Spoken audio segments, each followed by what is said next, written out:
आप लोग सब लोग अपने वीडियोस को बंद रखेंगे। फिर प्रताप अपना वीडियो बंद कर दीजिए। आपका नेट कनेक्शन ज़्यादा आपका डेटा कंज्यूम नहीं होगा और हमारी जो मीटिंग है वो भी थोड़ा-सा स्मूथली चल पाएगी। तो आप लोग अपना थोड़ा-सा वीडियोस को थोड़ा-सा बंद रखेंगे। सिर्फ ऑडियो अपना चालू रखेंगे और अपने माइक्स भी म्यूट रखेंगे, उससे भी आपका डेटा कंजम्पशन बचेगा और सर्वर पे ज़्यादा लोड नहीं आएगा, तो हमारा मीटिंग थोड़ा-सा ठीक से चल पाएगा। आज हम लोगों का 4th लेक्चर है और हम लोगों को 4th लेक्चर के अंदर बेसिकली जो मैंने आप लोगों को कल बताया था कि हम लोगों को फंक्शनल रिलेशनशिप के बारे में पढ़ना था। हम लोगों ने जब फंक्शनल रिलेशनशिप कल के लेक्चर में छोड़ दिए थे, हमें आज वो स्टार्ट करना था और फंक्शनल रिलेशनशिप के साथ-साथ water content, void ratio, porosity ये सब चीज़ें जो हमने पढ़ी थी और भी हमने इंडेक्स प्रॉपर्टीज़ पढ़ी थी, उन इंडेक्स प्रॉपर्टीज़ का डिटरमिनेशन कैसे होता है, हमें इन चीज़ों को भी आज देखना था। तो आज हम लोग स्टार्ट करेंगे। आज का लेक्चर थोड़ा-सा हमारे लिए इम्पोर्टेंट होगा, इसलिए थोड़ा-सा अच्छे से आज के लेक्चर को देखेंगे। मैं विकास सर को होस्ट बना देता हूँ, फिर हम लोग स्टार्ट करते हैं।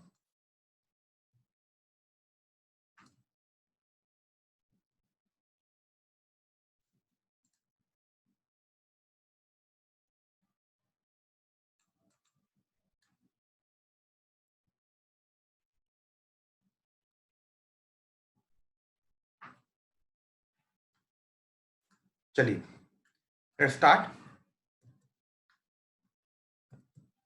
सबसे पहले तो जो चीज़ थोड़ा-सा छूट गई थी हम लोगों से पढ़ने से पिछले लेक्चर के दौरान, जब मैंने आपको स्पेसिफिक ग्रेविटी पढ़ाई थी, तो स्पेसिफिक ग्रेविटी की वैल्यूज़ कितनी होती हैं, ये मैंने आपको कल नहीं बताया था, तो वो मैंने इस स्लाइड के अंदर ले दिया है। इसको थोड़ा-सा रफली याद रखने की कोशिश करेंगे, थोड़ा-सा टिपिकल होता है, कन्फ्यूजन होता है इसके अंदर, लेकिन आप थोड़ा-सा इसको अपनी मेमोरी में रखने की कोशिश करेंगे, तो आपको याद हो जाएगा। सैंड के लिए स्पेसिफिक ग्रेविटी पहले पूछी जा चुकी है कि सैंड की स्पेसिफिक ग्रेविटी कितनी होती है? उसका आंसर आया था 2.66। तो 2.66 इसके बीच में आ रहा है। सैंड की स्पेसिफिक ग्रेविटी 2.64 से 2.67 के बीच में रहती है। उसके बाद सिल्ट की स्पेसिफिक ग्रेविटी 2.68 से 2.70 होती है। क्ले की स्पेसिफिक ग्रेविटी 2.70 से 2.80 होती है और अगर कोई ऐसी सॉइल है जिसके अंदर मिका या आयरन है, तो वो 2.85 से 2.90 होती है और ऑर्गेनिक सॉइल्स की स्पेसिफिक ग्रेविटी 1.26 से 2.20 होती है। एक ये क्वेश्चन भी बहुत ज़्यादा पूछा जाता है कि ऐसी कौन-सी सॉइल है जिसकी स्पेसिफिक ग्रेविटी 2 के नीचे जा सकती है। तो 2 के नीचे जाने वाली जो स्पेसिफिक ग्रेविटी है वो सिर्फ एक ही है, दैट इज़ ऑर्गेनिक सॉइल, है ना? ऑर्गेनिक सॉइल के साथ क्या होता है कि वो पूरी की पूरी सॉइल में सबसे ज़्यादा कार्बन और हाइड्रोजन होते हैं और जो हमारी पीरियोडिक टेबल है उसमें सबसे पहले आते हैं, अगर हम बाकी जो एलिमेंट्स हैं उनके संग कंपेयर करेंगे तो। इसीलिए जो ऑर्गेनिक सॉइल्स होती हैं उनकी स्पेसिफिक ग्रेविटी उतनी ज़्यादा नहीं होती, वो थोड़ी हल्की सॉइल होती है। उनकी स्पेसिफिक ग्रेविटी 1.26 तक बहुत नीचे आ सकती है, ठीक है? तो इस चीज़ को थोड़ा-सा हम याद रखेंगे, इस चीज़ को थोड़ा-सा अपनी मेमोरी के अंदर रखेंगे। अब फर्दर आज हम लोगों को कुछ फंक्शनल रिलेशनशिप के बारे में पढ़ना था, कि फंक्शनल रिलेशनशिप कैसे काम करते हैं। फंक्शनल रिलेशनशिप का मतलब होता है कि हमने पिछले टर्म पे देखा था कि हमने जो इंडेक्स प्रॉपर्टीज़ पढ़ी हैं, उनके बीच में आपस में कुछ रिलेशनशिप होते हैं। फॉर एग्ज़ाम्पल जैसा कि बोर्ड के ऊपर अभी देख सकते हैं अपने। अच्छा, मैं आप लोगों को एक इन्फॉर्मेशन छोटी-सी और ये देना चाहता था कि आप में से जो लोग अपनी स्क्रीन को मोबाइल के ऊपर देखते हैं, मेरे ख्याल से 90% लोग आप लोग मोबाइल के ऊपर ही प्रेफ़र करते हैं अपनी स्क्रीन को। आप मोबाइल के ऊपर भी प्रेफ़र ना किया करें। अगर आपके पास कोई लैपटॉप है या फिर आपके पास और कोई बड़ी डिवाइस टैबलेट वगैरह है, तो आप लोग अपने लेक्चर को उसके ऊपर प्रेफ़र किया करें। मोबाइल के ऊपर थोड़ा-सा देखने से आपकी आँखों पे ज़्यादा प्रेशर पड़ेगा, जितनी छोटी स्क्रीन होगी, उतनी ज़्यादा आपको दिक्कत होगी और आपको उतना ज़्यादा कम देर में उतना ज़्यादा आपको दिक्कत होगी आपके ब्रेन के अंदर भी। जितनी बड़ी स्क्रीन होगी, उतना ज़्यादा ठीक रहेगा। तो आप लोग प्रेफ़र ये किया करें कि आपकी स्क्रीन थोड़ी-सी बड़ी हो। तो फंक्शनल रिलेशनशिप आपके सामने लिखे हुए हैं, इसके अंदर हमने अलग-अलग वर्ड रेशो के ऊपर अलग-अलग इंडेक्स प्रॉपर्टीज़ के बीच में हमने रिलेशनशिप बनाया हुआ है।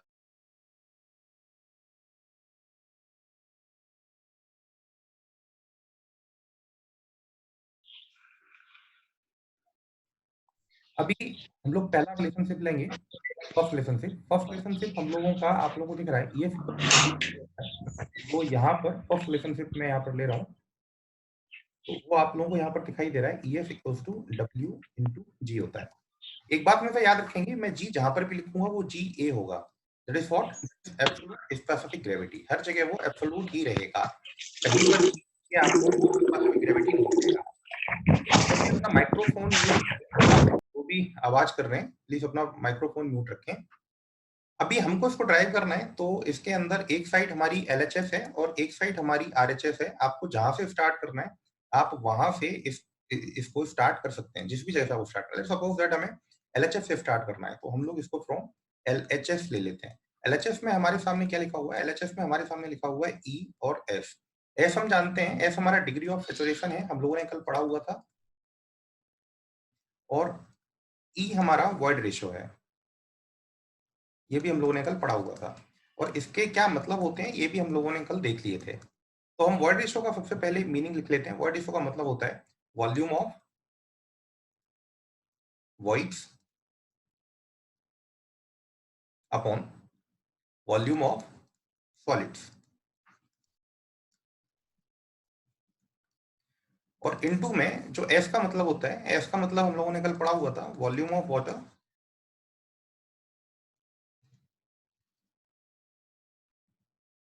Upon volume of void. यहां पर अगर हम देखेंगे तो वॉल्यूम ऑफ वॉइड से वॉल्यूम ऑफ वॉइड यहां पर कैंसिल आउट हो जाएगा। और वॉल्यूम ऑफ वॉइड से अगर volume of void cancel out हो जाएगा, तो हमें नीचे क्या मिलेगा? हमें नीचे E F equals to clearly मिलता है volume of water upon volume of solid. Now see, right hand side में देखिए, राइट हैंड साइड में क्या लिखा हुआ है? राइट हैंड साइड में डब्ल्यू इंटू जी लिखा हुआ है। डब्ल्यू मतलब वाटर के टर्म्स में आएगा और जी ये सॉलिड के टर्म्स में आता है। और यहाँ भी हम देख पा रहे हैं कि वाटर और सॉलिड के टर्म बन चुके हैं, मतलब अब हम बहुत आसानी से इन चीजों को सॉल्व कर सकते हैं। नाउ सी क्लियरली, हम ई एस इक्वल्स टू क्या लिख सकते हैं? मेरे पास वॉल्यूम ऑफ वाटर लिखा हुआ है, मैं वॉल्यूम ऑफ वाटर को वेट ऑफ वाटर में कन्वर्ट कर सकता हूँ क्या?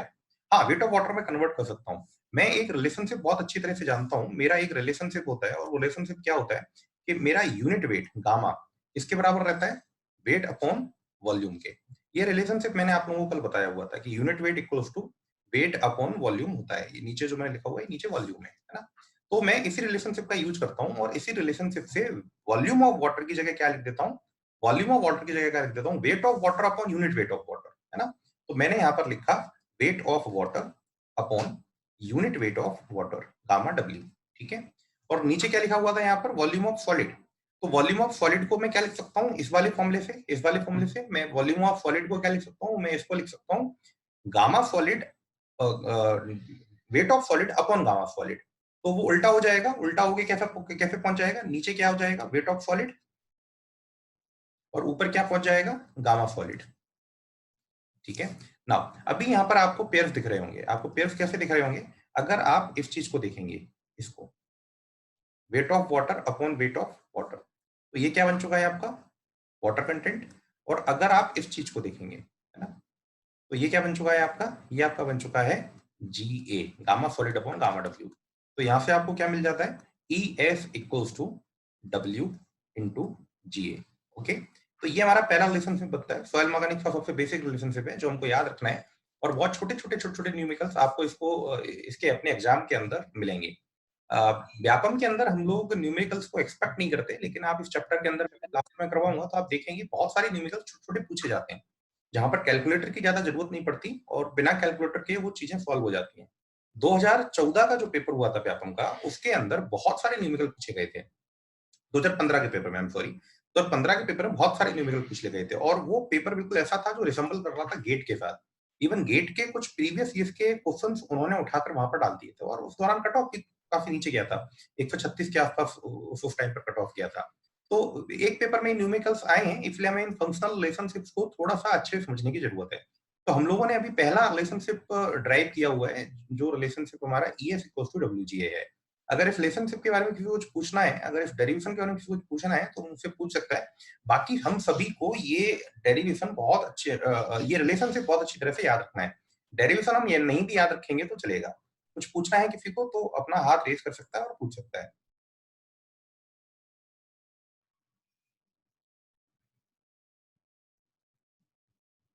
ठीक है, तो हम लोग आगे चलते हैं।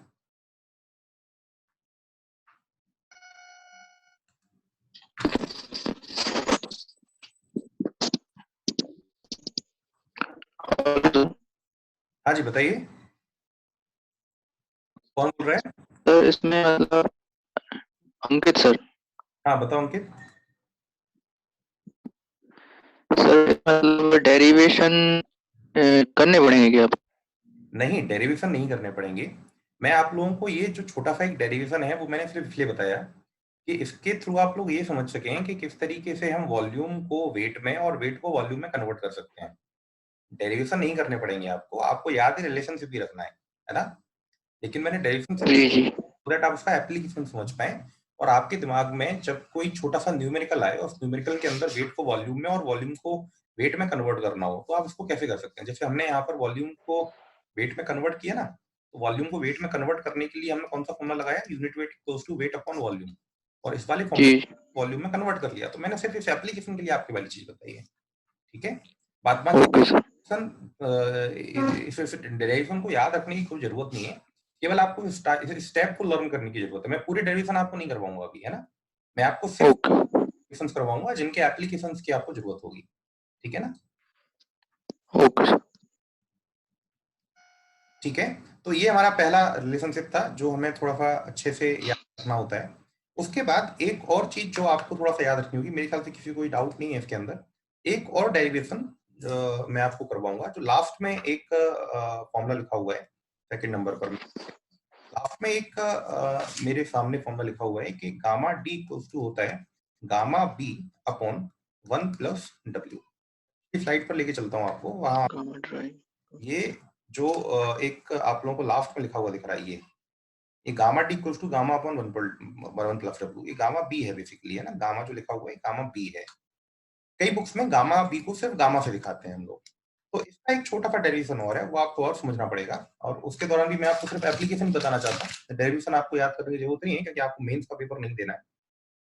हम इसको पेन से भी स्टार्ट कर सकते हैं, गामा डी से भी स्टार्ट कर सकते हैं, गामा बी से भी स्टार्ट कर सकते हैं। मैं इसको गामा बी से स्टार्ट करता हूँ, गामा बी से स्टार्ट करता हूँ। गामा बी ज्यादा जनरल होता है। गामा बी क्या होता है? गामा बी होता है weight of soil, gamma B होता है weight of soil, that is W soil upon volume of soil, ठीक है। अब मुझे यहाँ पर वाटर कंटेंट बनाना है। अब अगर मुझे यहाँ पर वाटर कंटेंट बनाना है तो मुझे क्या करना पड़ेगा कि वाटर कंटेंट बनाने के लिए मुझे यहाँ पर सॉलिड का फॉर्म बनाना पड़ेगा, क्योंकि वाटर कंटेंट में सॉलिड के टर्म्स में चीजें चलती हैं। तो मैंने वेट को ऐसे लिखा, gamma B equals to W solid plus W water, एक सॉइल के अंदर क्या क्या होता है, और डब्ल्यू एयर, और उसमें से डब्ल्यू एयर मैंने क्या रख दिया, जीरो, क्योंकि मैं हमेशा इसको क्या लेके चलता हूँ, डब्ल्यू एयर को जीरो मान के चलता हूँ। और नीचे मैंने क्या रखा, वॉल्यूम ऑफ सॉइल ही रखा, ठीक है। तो मुझे यहाँ से गामा बी इक्वल्स टू क्या मिलता है, डब्ल्यू सॉलिड में कॉमन ले लेता हूँ। डब्ल्यू सॉलिड अगर मैंने कॉमन लिया तो मुझे यहाँ पर क्या मिला, 1 प्लस डब्ल्यू वाटर अपॉन नीचे, डब्ल्यू सॉलिड का टर्म यहाँ पर नहीं था तो डब्ल्यू सॉलिड यहाँ पर नीचे आ गया, अपॉन नीचे क्या मिला मुझे, वॉल्यूम ऑफ सॉइल। अब इस टर्म को देखिए, ये टर्म आपको क्या दिखा रहा है, W solid upon V soil.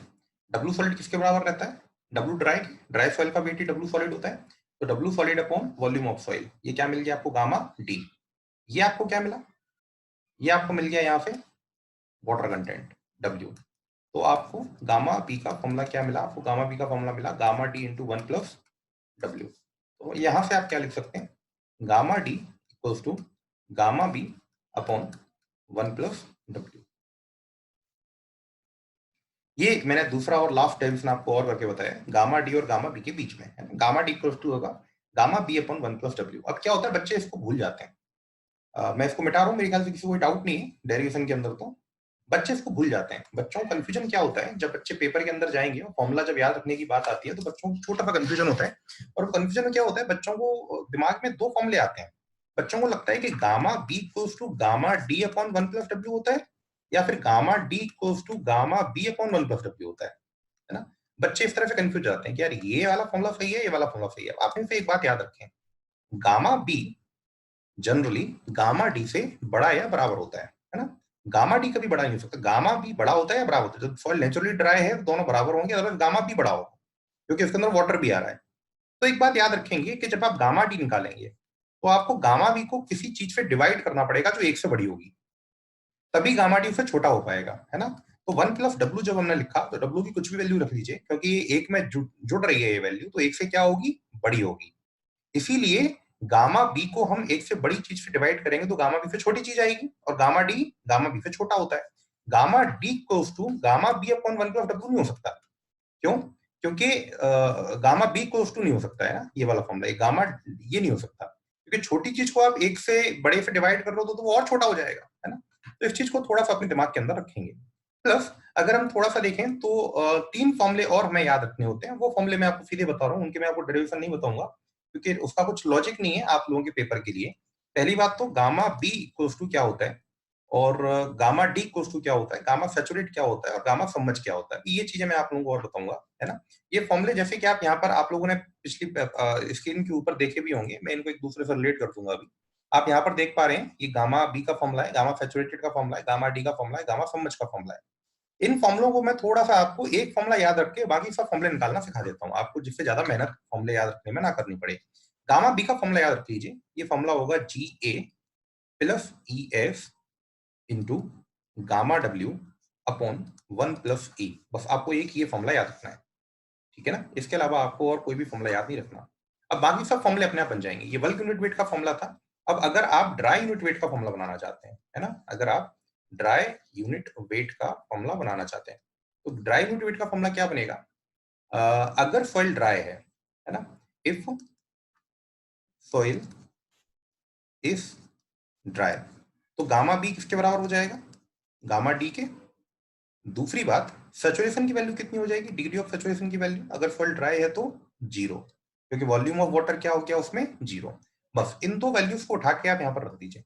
इन दो वैल्यूज को आप उठा के यहाँ पर रखेंगे तो गामा बी की जगह क्या रख दीजिए? Gamma D. यहाँ पर क्या रहने दीजिए? जीई, जीए, और अगला टर्म तो पूरा 0 हो गया, तो इनटू में कितना आ जाएगा? गामा डब्ल्यू, और अपॉन क्या हो जाएगा? 1 plus E. That is the formula. ये मेरा फॉर्मूला बन गया गामा टी का। केवल ड्राई सॉइल के लिए सैचुरेशन की वैल्यू कितनी रख दीजिए? 0, और गामा बी की जगह क्या रख दीजिए? Gamma T. मेरा फॉर्मूला बनके तैयार हो गया, है ना। ठीक है, किसी को कोई दिक्कत नहीं होगी मेरी ख्याल से। यहाँ पर अगर किसी को कुछ दिक्कत है तो आप हाथ उठा के मुझसे पूछ सकते हैं।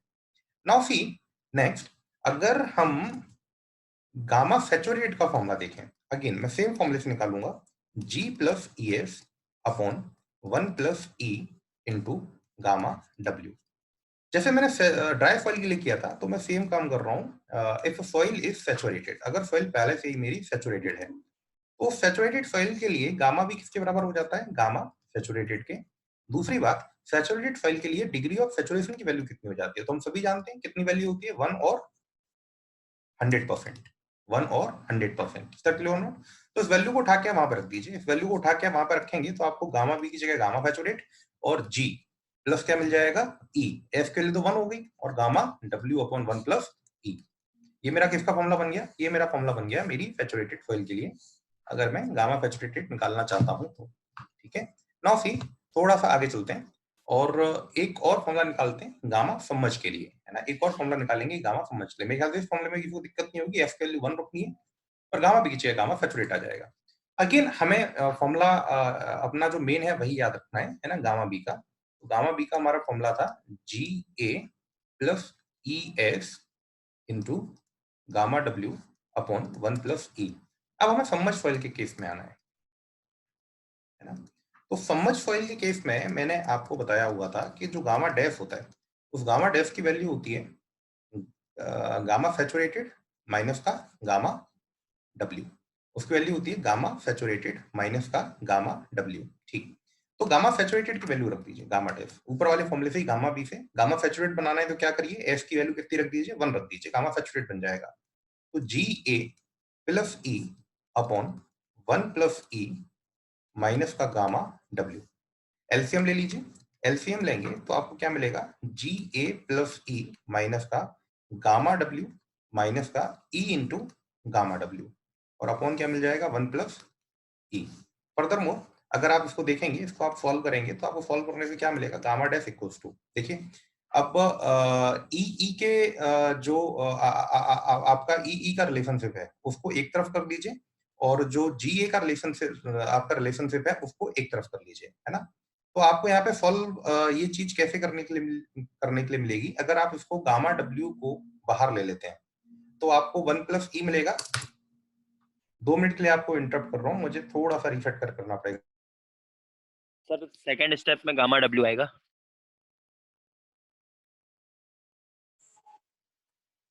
हाँ सर, गामा सेट के साथ गामा डब्ल्यू भी तो मल्टीप्लाई हो रहा है ना। प्रिंटिंग मिस्टेक जल्दी जल्दी में लिख दिया सर ने।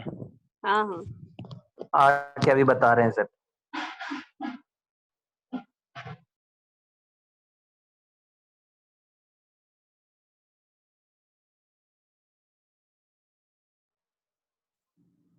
इसमें से क्या कीजिए, गामा डब्ल्यू कॉमन ले लीजिए। अच्छा, आप कुछ बोल रहे थे ना विवेक? यस सर, बाहर गामा डब्ल्यू आएगा उस पे, तो जी ए गामा अच्छा डब्ल्यू अच्छा, ओके, मैं गामा डब्ल्यू यहाँ पर छोड़ गया हूँ, ये गामा डब्ल्यू आएगा, ठीक है ना, ये ओके, ठीक है। अभी ठीक है विवेक? तो अभी आप यस सर। देखेंगे तो यहाँ पर जी ए लिख दीजिए, और ये गामा डब्ल्यू है प्लस ई ए इंटू गामा डब्ल्यू आ जाएगा, और माइनस का गामा डब्ल्यू और माइनस का ई गामा डब्ल्यू, है ना। तो गामा डब्ल्यू से गामा डब्ल्यू कैंसिल आउट हो गया, और अपॉन क्या चल रहा है आपका 1 प्लस ई। अब आप क्या कीजिए, यहाँ पे गामा डब्ल्यू कॉमन ले लीजिए। अगर आप गामा डब्ल्यू कॉमन लेते हैं तो आपको क्या मिलता है, जी ए माइनस का 1 इंटू क्या मिलेगा, एक गामा डब्ल्यू, और अपॉन क्या मिलेगा 1 प्लस ई। तो ये मेरा अगला रिलेशनशिप निकल के आ गया, है ना, गामा सम्मच का मेरा रिलेशनशिप क्या होगा, जी ए माइनस 1 गामा डब्ल्यू 1 प्लस ई। तो इस तरीके से आप इन तीन रिलेशनशिप को ड्राइव कर सकते हैं, केवल एक इस रिलेशनशिप को याद रखकर कि gamma B equals to G A plus E S gamma W upon 1 plus E होता है।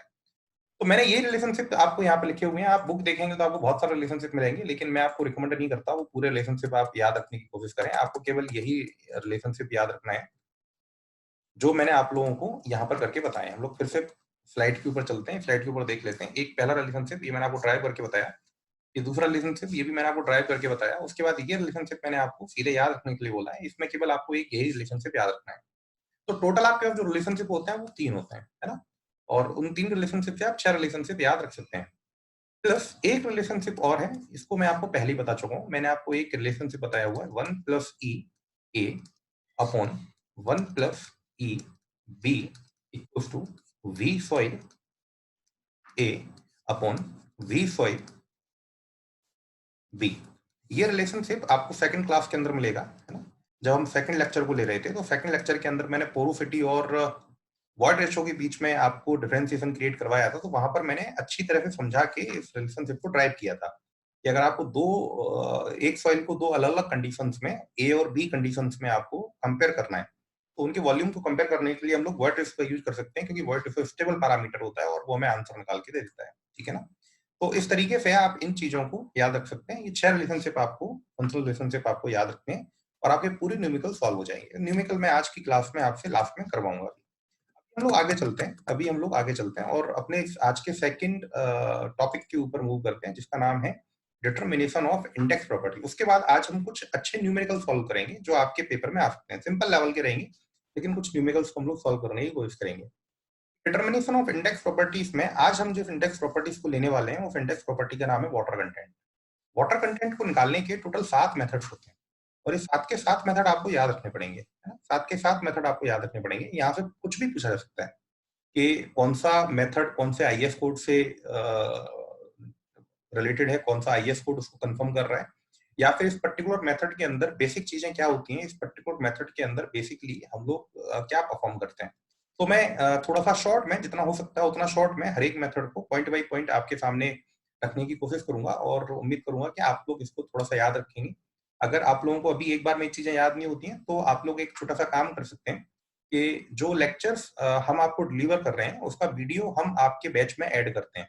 रात तक वो वीडियो ऐड हो जाता है, थोड़ा सा टाइम लगता है उसको प्रोसेस होने में, तो रात को आप मान के चलिए 10 या 11 बजे तक हम लोग उसको ऐड कर देते हैं। जो इवन 21 का बैच है उसमें भी आज से ये हमारे लेक्चर्स ऐड होने लगेंगे।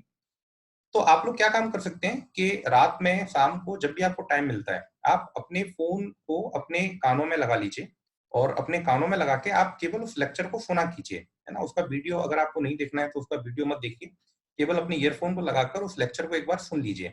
उस लेक्चर को आप सुनेंगे तो जो पूरी चीजें हैं वो आपके दिमाग में एक बार रिसाइकल हो जाएंगी, वो पूरी चीजें आपको एक बार समझ में आ जाएंगी, ठीक है ना।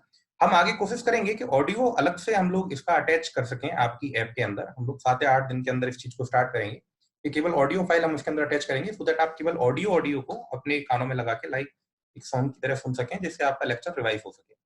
अभी हम लोग आगे चलते हैं, एक एक करके इन 7 मेथड्स को देखने की कोशिश करते हैं। तो पहला मेथड है वो सबसे स्टैंडर्ड मेथड माना जाता है, लैब मेथड होता है। ओवन ड्राइंग मेथड इसका नाम होता है। ओवन ड्राइंग मेथड को जो आईएस कोड कंफर्म करता है, उस आईएस कोड का नाम है IS 2720 पार्ट 2 1969। आप लोग इस आईएस कोड को बहुत अच्छे से याद रखें, क्योंकि ये आईएस कोड कई बार पूछा गया है। सॉइल मैकेनिक्स के अंदर सबसे ज्यादा इंपॉर्टेंट आईएस कोड यही वाला है।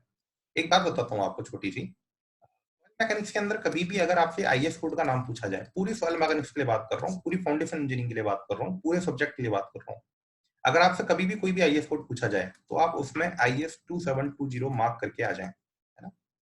सॉइल मैकेनिक्स के 90% रूल्स इसी कोड से गवर्न होते हैं। इनके अलग अलग पार्ट्स हैं, हर पार्ट किसी चीज को दिखाता है, दूसरा पार्ट किसी चीज को दिखाता है। 1969 का आया हुआ कोड है IS 2720, बहुत बड़ा कोड है। पूरी की पूरी सॉइल मैकेनिक्स इसी कोड के अंदर है ना। पार्ट अलग अलग है लेकिन कोड ही है। तो अलग अलग कोड के नंबर लिखे हुए हैं, तो 2720 का नंबर जहां भी आपको दिखे आप उसको मार्क कर दीजिए, आपका आंसर एकदम सही होगा। ठीक है, तो basically standard laboratory based method है, बहुत अच्छा रिजल्ट देता है। सबसे अच्छा रिजल्ट देने वाला मेथड यही है ना, मोस्ट एक्यूरेट रिजल्ट। लेकिन इस मेथड के साथ एक छोटी सी प्रॉब्लम है।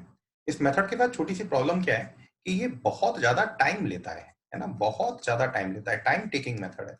कितना टाइम लेता है ये मेथड? अप टू 24 आवर्स लेता है ना, अप टू 24 आवर्स लेता है। बहुत ज्यादा लंबा मेथड होता है। सबसे अच्छा मेथड है लेकिन थोड़ा सा लंबा मेथड है। नाउ सी क्लियरली, इस मेथड के अंदर हम लोग करते क्या है, इस मेथड के अंदर हम लोग करते क्या है, इस पर्टिकुलर मेथड के अंदर एक छोटा सा लिड होता है। लिड का मतलब होता है लाइक आ ढक्कन, है ना। ये सब कुछ लिखा हुआ है, इसको आप बाद में पढ़ते रहिएगा, मैं आपको अभी अपनी तरफ से समझा देता हूँ। एक छोटा सा ढक्कन जैसा होता है लिड, सपोज दैट ये छोटा सा लिड है। हम इस लिड को लेते हैं और इस लिड का वजन ले लेते हैं, है ना। इसको तराजू पर रखते हैं और इस तराजू पर इस लिड का वजन ले लेते हैं। लेट अस सपोज दैट इस लिड का जो वजन है वो मेरा वजन निकल के आता है W1 मान लीजिए, है ना। ये मेरा कैसा लिड है? अभी एम्प्टी है, मतलब एक खाली लिड है। खाली लिड का वजन मेरा निकल के आया W1। उसके बाद मैंने क्या किया, ये जो लिड है इस लिड को सॉइल से भर दिया। जो मेरी मॉइस्ट सॉइल थी ना, मतलब उसके अंदर वाटर भी था, उस सॉइल के अंदर सॉलिड भी थे, एयर भी थी, है ना। एक मेरा ऐसा सॉलिड था, एक मेरा ऐसा सॉइल था जिसके अंदर सब कुछ था। मैंने उसको उस सॉइल से भर दिया और उसके बाद उसका वजन ले लिया। लेट अस सपोज दैट इसके बाद इसका वजन हो गया W2 और मैंने इसको क्या लिखा कि यहाँ पर एक तो लिड है और प्लस यहाँ पर क्या है, मॉइस्ट सॉइल है। उसके बाद मैंने क्या किया, इस लिड को ओवन में रख दिया ड्राई होने के लिए, है ना। इस लिड को सॉइल के साथ मैंने ओवन में रख दिया और ओवन में रखने के बाद मैंने इसको बाहर निकाला और बाहर निकालने के बाद लेट अस सपोज दैट ये लिड यहाँ पर है और इसके अंदर अब केवल क्या बचेगा, सॉलिड सॉलिड। 24 घंटे तक मैंने इसको ओवन में रखा 110 डिग्री सेल्सियस पर। 110 डिग्री सेल्सियस का टेम्परेचर छोटा टेम्परेचर नहीं होता। 110 डिग्री सेल्सियस का टेम्परेचर बहुत ज्यादा टेम्परेचर होता है। गर्मियों में जब 42 डिग्री सेल्सियस का टेम्परेचर होता है तो हमारी हालत खराब हो जाती है और बेचारी सॉइल 110 डिग्री सेल्सियस पर डली हुई है। उसके बाद हमने इसका फिर से क्या लिया, वेट किया। लेट अस सपोज दैट इसका वेट आया W3। तो ये क्या है, ये मेरा ओवन ड्राई सॉइल बन चुका है। अब मुझे क्या करना है, मुझे अगर वाटर कंटेंट निकालना है तो वाटर कंटेंट निकालने के लिए मुझे क्या करना है, ऊपर क्या लिखना पड़ेगा, W सॉलिड, और नीचे क्या लिखना पड़ेगा, W वाटर। ये मेरे ख्याल से सॉरी मैं इसको उल्टा लिख गया। हमें ऊपर क्या लिखना पड़ेगा, W वाटर, और हमें नीचे क्या लिखना पड़ेगा, W सॉलिड। ये मेरे ख्याल से सब लोग जानते होंगे, बेसिक चीज है, हम लोगों ने पहले लेक्चर के अंदर पढ़ी हुई थी, तो दूसरे लेक्चर के अंदर पढ़ी हुई थी, W water upon W solid. अब देखिए W water upon W solid कैसे बनेगा। अगर मैं W2 में से W3 को हटाऊं, ध्यान से देखिएगा, अगर मैं W2 में से W3 को हटाऊं तो W2 में से W3 गया तो क्या क्या गया, एक तो लिड गया, यहां भी लिड था और यहां भी लिड था, और दूसरा यहां भी सॉलिड थे और यहां भी सॉलिड थे। तो लिड और सॉलिड हट जाएगा, मेरे पास क्या बचेगा, W वाटर। ऊपर देखिए ये लिखा हुआ है W2 minus W3। W2 minus W3 से मुझे क्या मिल रहा है, W वाटर। और नीचे क्या लिखा हुआ है, W3 minus W1। W3 minus W1 अगर मैं कर रहा हूं तो मुझे क्या मिल रहा है, W3 में से W1 हटा दिया, W3 में W1 हटाया तो मेरे मुझे क्या हट गया, लिड हट गया। लिड लिड यहाँ पर भी था और लिड यहाँ पर भी था। मुझे केवल क्या मिले, ये जो अंदर भरे हुए हैं सॉलिड सॉलिड, पानी तो है नहीं, तो मुझे यहाँ पर नीचे क्या मिल गया, W सॉलिड। तो मैंने अगर यहाँ पर W2 माइनस W3 और W3 माइनस W1 कर दिया तो मुझे क्या मिल गया, W solid, W upon W solid, और मेरा वाटर कंटेंट निकल गया। अब एक बात बहुत अच्छे से याद रखिएगा, बच्चे इसको फॉर्मूला टाइप याद कर लेते हैं, W2 minus W3 upon W3 minus W1, W2 minus W3 W3 minus W1, ऐसे याद मत करना, क्योंकि वो पेपर में हो सकता है इसके जो सीरियल नंबर है वो आपस में चेंज करते हैं। वो बोल दें कि W1 ओवन ड्राइड सॉइल है, W2 आपकी एम्प्टी लिड है, W3 आपका लिड प्लस मॉइस्ट सॉइल है। तो थोड़ा दिमाग से इस चीज को टिक करके आना, ऐसे मत टिक करना कि जहां पर भी W2 है, W3 अपॉन W3 और W1 लिखा है आप उसको टिक करके आ जाए आंख बंद करके, ठीक है ना। तो ये फॉर्मूला कैसे बनाया मैंने आपको आपके सामने बनाया। आपको ऊपर वाटर बनाना है, तो वाटर बनाने के लिए W3 minus W2 minus W3 कीजिए, लिड हट जाएगा और सॉलिड हट जाएंगे। नीचे आपको सॉलिड बनाने हैं, W3 माइनस W1 कीजिए, केवल लिड हटेगा और सॉलिड रहेंगे, ठीक है। तो ये छोटा सा तरीका है इस चीज को सॉल्व करने का। अब कुछ क्वेश्चंस हैं जो आए हुए हैं जिन्हें मैं पॉइंट्स के फॉर्म में समझा रहा हूं। पहली बात, अगर आपके पास इनऑर्गेनिक नेचर की सॉइल है, अगर आपके पास इनऑर्गेनिक नेचर की सॉइल है, जो मोस्टली सॉइल है ना वो इनऑर्गेनिक सॉइल ही होती है, जो मुरम होती है या कोई दूसरी सॉइल होती है जिनके अंदर कोई ऑर्गेनिक पार्टिकल नहीं है, जो ऑर्गेनिक मैटर के डीकंपोजिशन से नहीं मिलकर बनी हुई है, वो पूरी की पूरी सॉइल कैसी है, वो इनऑर्गेनिक सॉइल ही होती है। तो इस प्लेनेट के ऊपर तकरीबन तकरीबन 90% सॉइल ऑर्गेनिक इनऑर्गेनिक नेचर की ही सॉइल्स होती हैं। तो for inorganic soils a temperature between 105 degree to 110 degree Celsius is maintained for 24 hours, जो स्टैंडर्ड है, केवल ये इनऑर्गेनिक सॉइल्स के लिए है। अगर ऑर्गेनिक सॉइल है, ऑर्गेनिक सॉइल का मतलब जैसे कोल इज ऑर्गेनिक सॉइल है ना, या फिर और भी कोई ऐसी सॉइल है जो किसी ऑर्गेनिक मैटर के डीकंपोजिशन की वजह से मिलके बनी हुई है, तो अगर आपको उस वाली सॉइल का वाटर कंटेंट देखना है तो आप टेम्परेचर 60 डिग्री सेल्सियस के ऊपर लेकर के नहीं जा सकते। अगर आप 60 डिग्री सेल्सियस के ऊपर लेकर के जाएंगे तो वो सॉइल जल जाएगी, क्योंकि वो ऑर्गेनिक नेचर की है। Is that clear or not? तो इसको अच्छे से याद रखेंगे। थोड़ा सा यहाँ पर एक अलग चीज होती है। उसके बाद for complete drying sandy soil take about 4 hour, बहुत अच्छे से याद रखना है। अगर सैंड है तो सैंड को 24 घंटे के लिए नहीं करना है, सैंड को केवल 4 घंटे के लिए करना है। अगर फेट क्ले है, फेट क्ले मतलब केवल क्ले है हमारे पास, क्ले के अलावा और कुछ भी नहीं है, तो 14 से 16 घंटे लगेंगे। अगर सॉइल के अंदर जिप्सम कंटेंट है तो जिप्सम कंटेंट के लिए केवल 110 डिग्री की जगह 80 डिग्री सेल्सियस का टेम्परेचर हमें मेंटेन करना होगा, ठीक है। वाटर कंटेंट के लिए फॉलोइंग इक्वेशन ये यहाँ पर मैंने लिखी हुई है, फॉलोइंग इक्वेशन होती है। तो आपको एक तो ये तरीका याद रखना है कि ये फॉर्मूला कैसे बना, और उसके बाद आपको 4 चीजें याद रखनी है। 4 चीजें क्या है? पहली चीज कि अगर ऑर्गेनिक सॉइल है तो 60 डिग्री सेल्सियस, अगर सैंड है तो केवल 4 घंटे, फेट क्ले है तो 14 से 16 घंटे, और अगर जिप्सम रखती है वो सॉइल अपने अंदर तो केवल 80 डिग्री सेल्सियस का टेम्परेचर ही अपन को लेकर के चलना है। All of you very clearly. तो ये 2 चीजें हैं इसके अंदर। आईएएस कोड तो मैं आपको पहले बता चुका हूं, जो आपको बहुत अच्छे से याद रखना है। मैं भी आपको रिवीजन भी इन चीजों का करवा दूंगा, ठीक है। नाउ सी, आगे चलते हैं और अपने अगले मेथड के ऊपर आते हैं। अच्छा, छोटू कुछ कहना चाहता है हमसे। छोटू क्या कह रहा है उसकी बात 2 मिनट सुन लेते हैं हम लोग। बोल रहा है कि temperature higher than 110 degree Celsius में break the crystalline structure of clay particles resulting in the loss of chemically bond structural water. हाँ, एक बात बहुत इंपॉर्टेंट है जो छोटू ने हमें बताई। अगर किसी भी सॉइल को आप 110 डिग्री सेल्सियस से ज्यादा टेम्परेचर पर गर्म करते हैं तो उसके क्रिस्टल ब्रेक हो जाएंगे। क्रिस्टल ब्रेक हो जाएंगे मतलब उसके जो सॉलिड है वो सॉलिड जल जाएंगे, और उन सॉलिड्स के अंदर जो वाटर है, जो स्ट्रक्चरल वाटर है, जो केमिकली कंबाइंड है, वो वाटर भी लॉस हो जाएगा। मतलब वो सॉइल अपना जो बेसिक अपना फॉर्म है उसको खो देगी। मतलब बेसिकली जो सॉइल है वो सॉइल नहीं रहेगी, वो जल के राख में कन्वर्ट हो जाएगी, या फिर बहुत ज्यादा टेम्परेचर रखेंगे तो हो सकता है मैग्मा में भी कन्वर्ट हो जाए। अगर सैंड होगा तो मैग्मा में भी कन्वर्ट हो सकता है। तो कभी भी 110 डिग्री सेल्सियस से ऊपर का टेम्परेचर हमें किसी भी केस में नहीं रखना होता है। टेम्परेचर हमेशा 110 डिग्री सेल्सियस से कम रहेगा, नीचे रहेगा। नाउ सी, अगला जो मेथड होता है वो मेथड होता है हमारा सैंड बाथ मेथड। सर एक क्वेश्चन था। हाँ बेटा। सर क्ले, सिल्ट और ये सैंड आती हैं, वो इनऑर्गेनिक में नहीं आती क्या? यानी ऑर्गेनिक इनऑर्गेनिक में नहीं आती क्या? ऑर्गेनिक भी होती हैं और हर सॉइल में ऑर्गेनिक भी होती हैं। जैसे कि हम ग्रेवल की बात करते हैं, तो अगर ग्रेवल आपका नॉर्मल रॉक से मिलके बना हुआ है ना, अगर रॉक आपने इग्नियस रॉक से बनाया हुआ है ग्रेनाइट, तो उसका ग्रेवल होगा तो वो इनऑर्गेनिक नेचर का होगा। लेकिन अगर कोल ग्रेवल है, कोल होती है ना, काली सॉइल होती है, तो उसका ग्रेवल है तो वो ऑर्गेनिक नेचर का है ना। तो लेकिन सर अभी अपन जब इस स्पेसिफिक ग्रेविटी देख रहे थे अलग अलग सॉइल्स की, तो अपन ने क्ले का, सैंड का अलग अलग देखा और ऑर्गेनिक इनऑर्गेनिक का अलग अलग देखा। ऐसे ही अभी टेम्परेचर में भी देखा। वो एक जनरल डिस्क्रिप्शन होता है कि ऑर्गेनिक सॉइल की जो स्पेसिफिक ग्रेविटी होती है वो इसके नीचे रहेगी। जैसे कोल होता है, तो कोल जनरली बहुत हल्का होता है। अगर आप ग्रेनाइट से कोल को कंपेयर करोगे ना, तो कोल बहुत हल्का होता है, तो कोल की स्पेसिफिक ग्रेविटी हमेशा कम ही निकल के आएगी, है ना। उसमें ग्रेवल और सैंड का नहीं है। सैंड वहां पर एक जो वाइड रेंज है, मतलब जो हम नॉर्मली जो सैंड लेके चलते हैं वो हम इनऑर्गेनिक नेचर के लेके चलते हैं। जो हम नॉर्मली ग्रेवल लेके चलते हैं वो ग्रेवल हम हमेशा इनऑर्गेनिक नेचर का ही लेके चलते हैं, है ना। तो नॉर्मल जैसे कोल बहुत छोटा होता है, मैंने बताया 90% सॉइल्स इनऑर्गेनिक नेचर की ही होती हैं, बहुत कम सॉइल्स हैं जो ऑर्गेनिक नेचर की होती हैं। तो एक वाइड रेंज ली हुई थी। अब वहां पर फेंड की स्पेसिफिक ग्रेविटी 2.66 लिख के दे दी गई। इसका मतलब ये नहीं है कि दुनिया में जितनी भी नेचर के 4.75 से 0.075 mm के बीच के पार्टिकल होंगे उन सबकी स्पेसिफिक ग्रेविटी इतनी रहेगी। बात समझ में आ रही है विवेक? विवेक, मेरी आवाज आ रही है आप लोगों को? यस सर आ रही है। हाँ, तो अब उसका मतलब ये नहीं है कि जैसे आपको वहां पर लिख के दे दिया गया था कि अगर आपके पास फेंड है तो फेंड की स्पेसिफिक ग्रेविटी उन्होंने लिख के दे दी थी कि ये 2.64 से 2.67 के बीच में रहेगी। तो इसका मतलब ये नहीं है कि जितने भी पार्टिकल 4.75 mm, फेंड की पार्टिकल साइज की रेंज बता रहा हूँ, से 0.075 mm के बीच के हैं, उन सबके लिए ये चीज सही हो गई।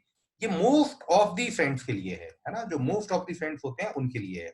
अगर कोई जी सर। ऐसा पार्टिकल है जो ऑर्गेनिक नेचर का है ना, उस ऑर्गेनिक नेचर के पार्टिकल का size let us suppose that 2 mm के आसपास आ रहा है, तो वो काउंट फेंड की तरह ही होगा, लेकिन उसकी स्पेसिफिक ग्रेविटी कुछ और हो सकती है, कोई दिक्कत नहीं है ना।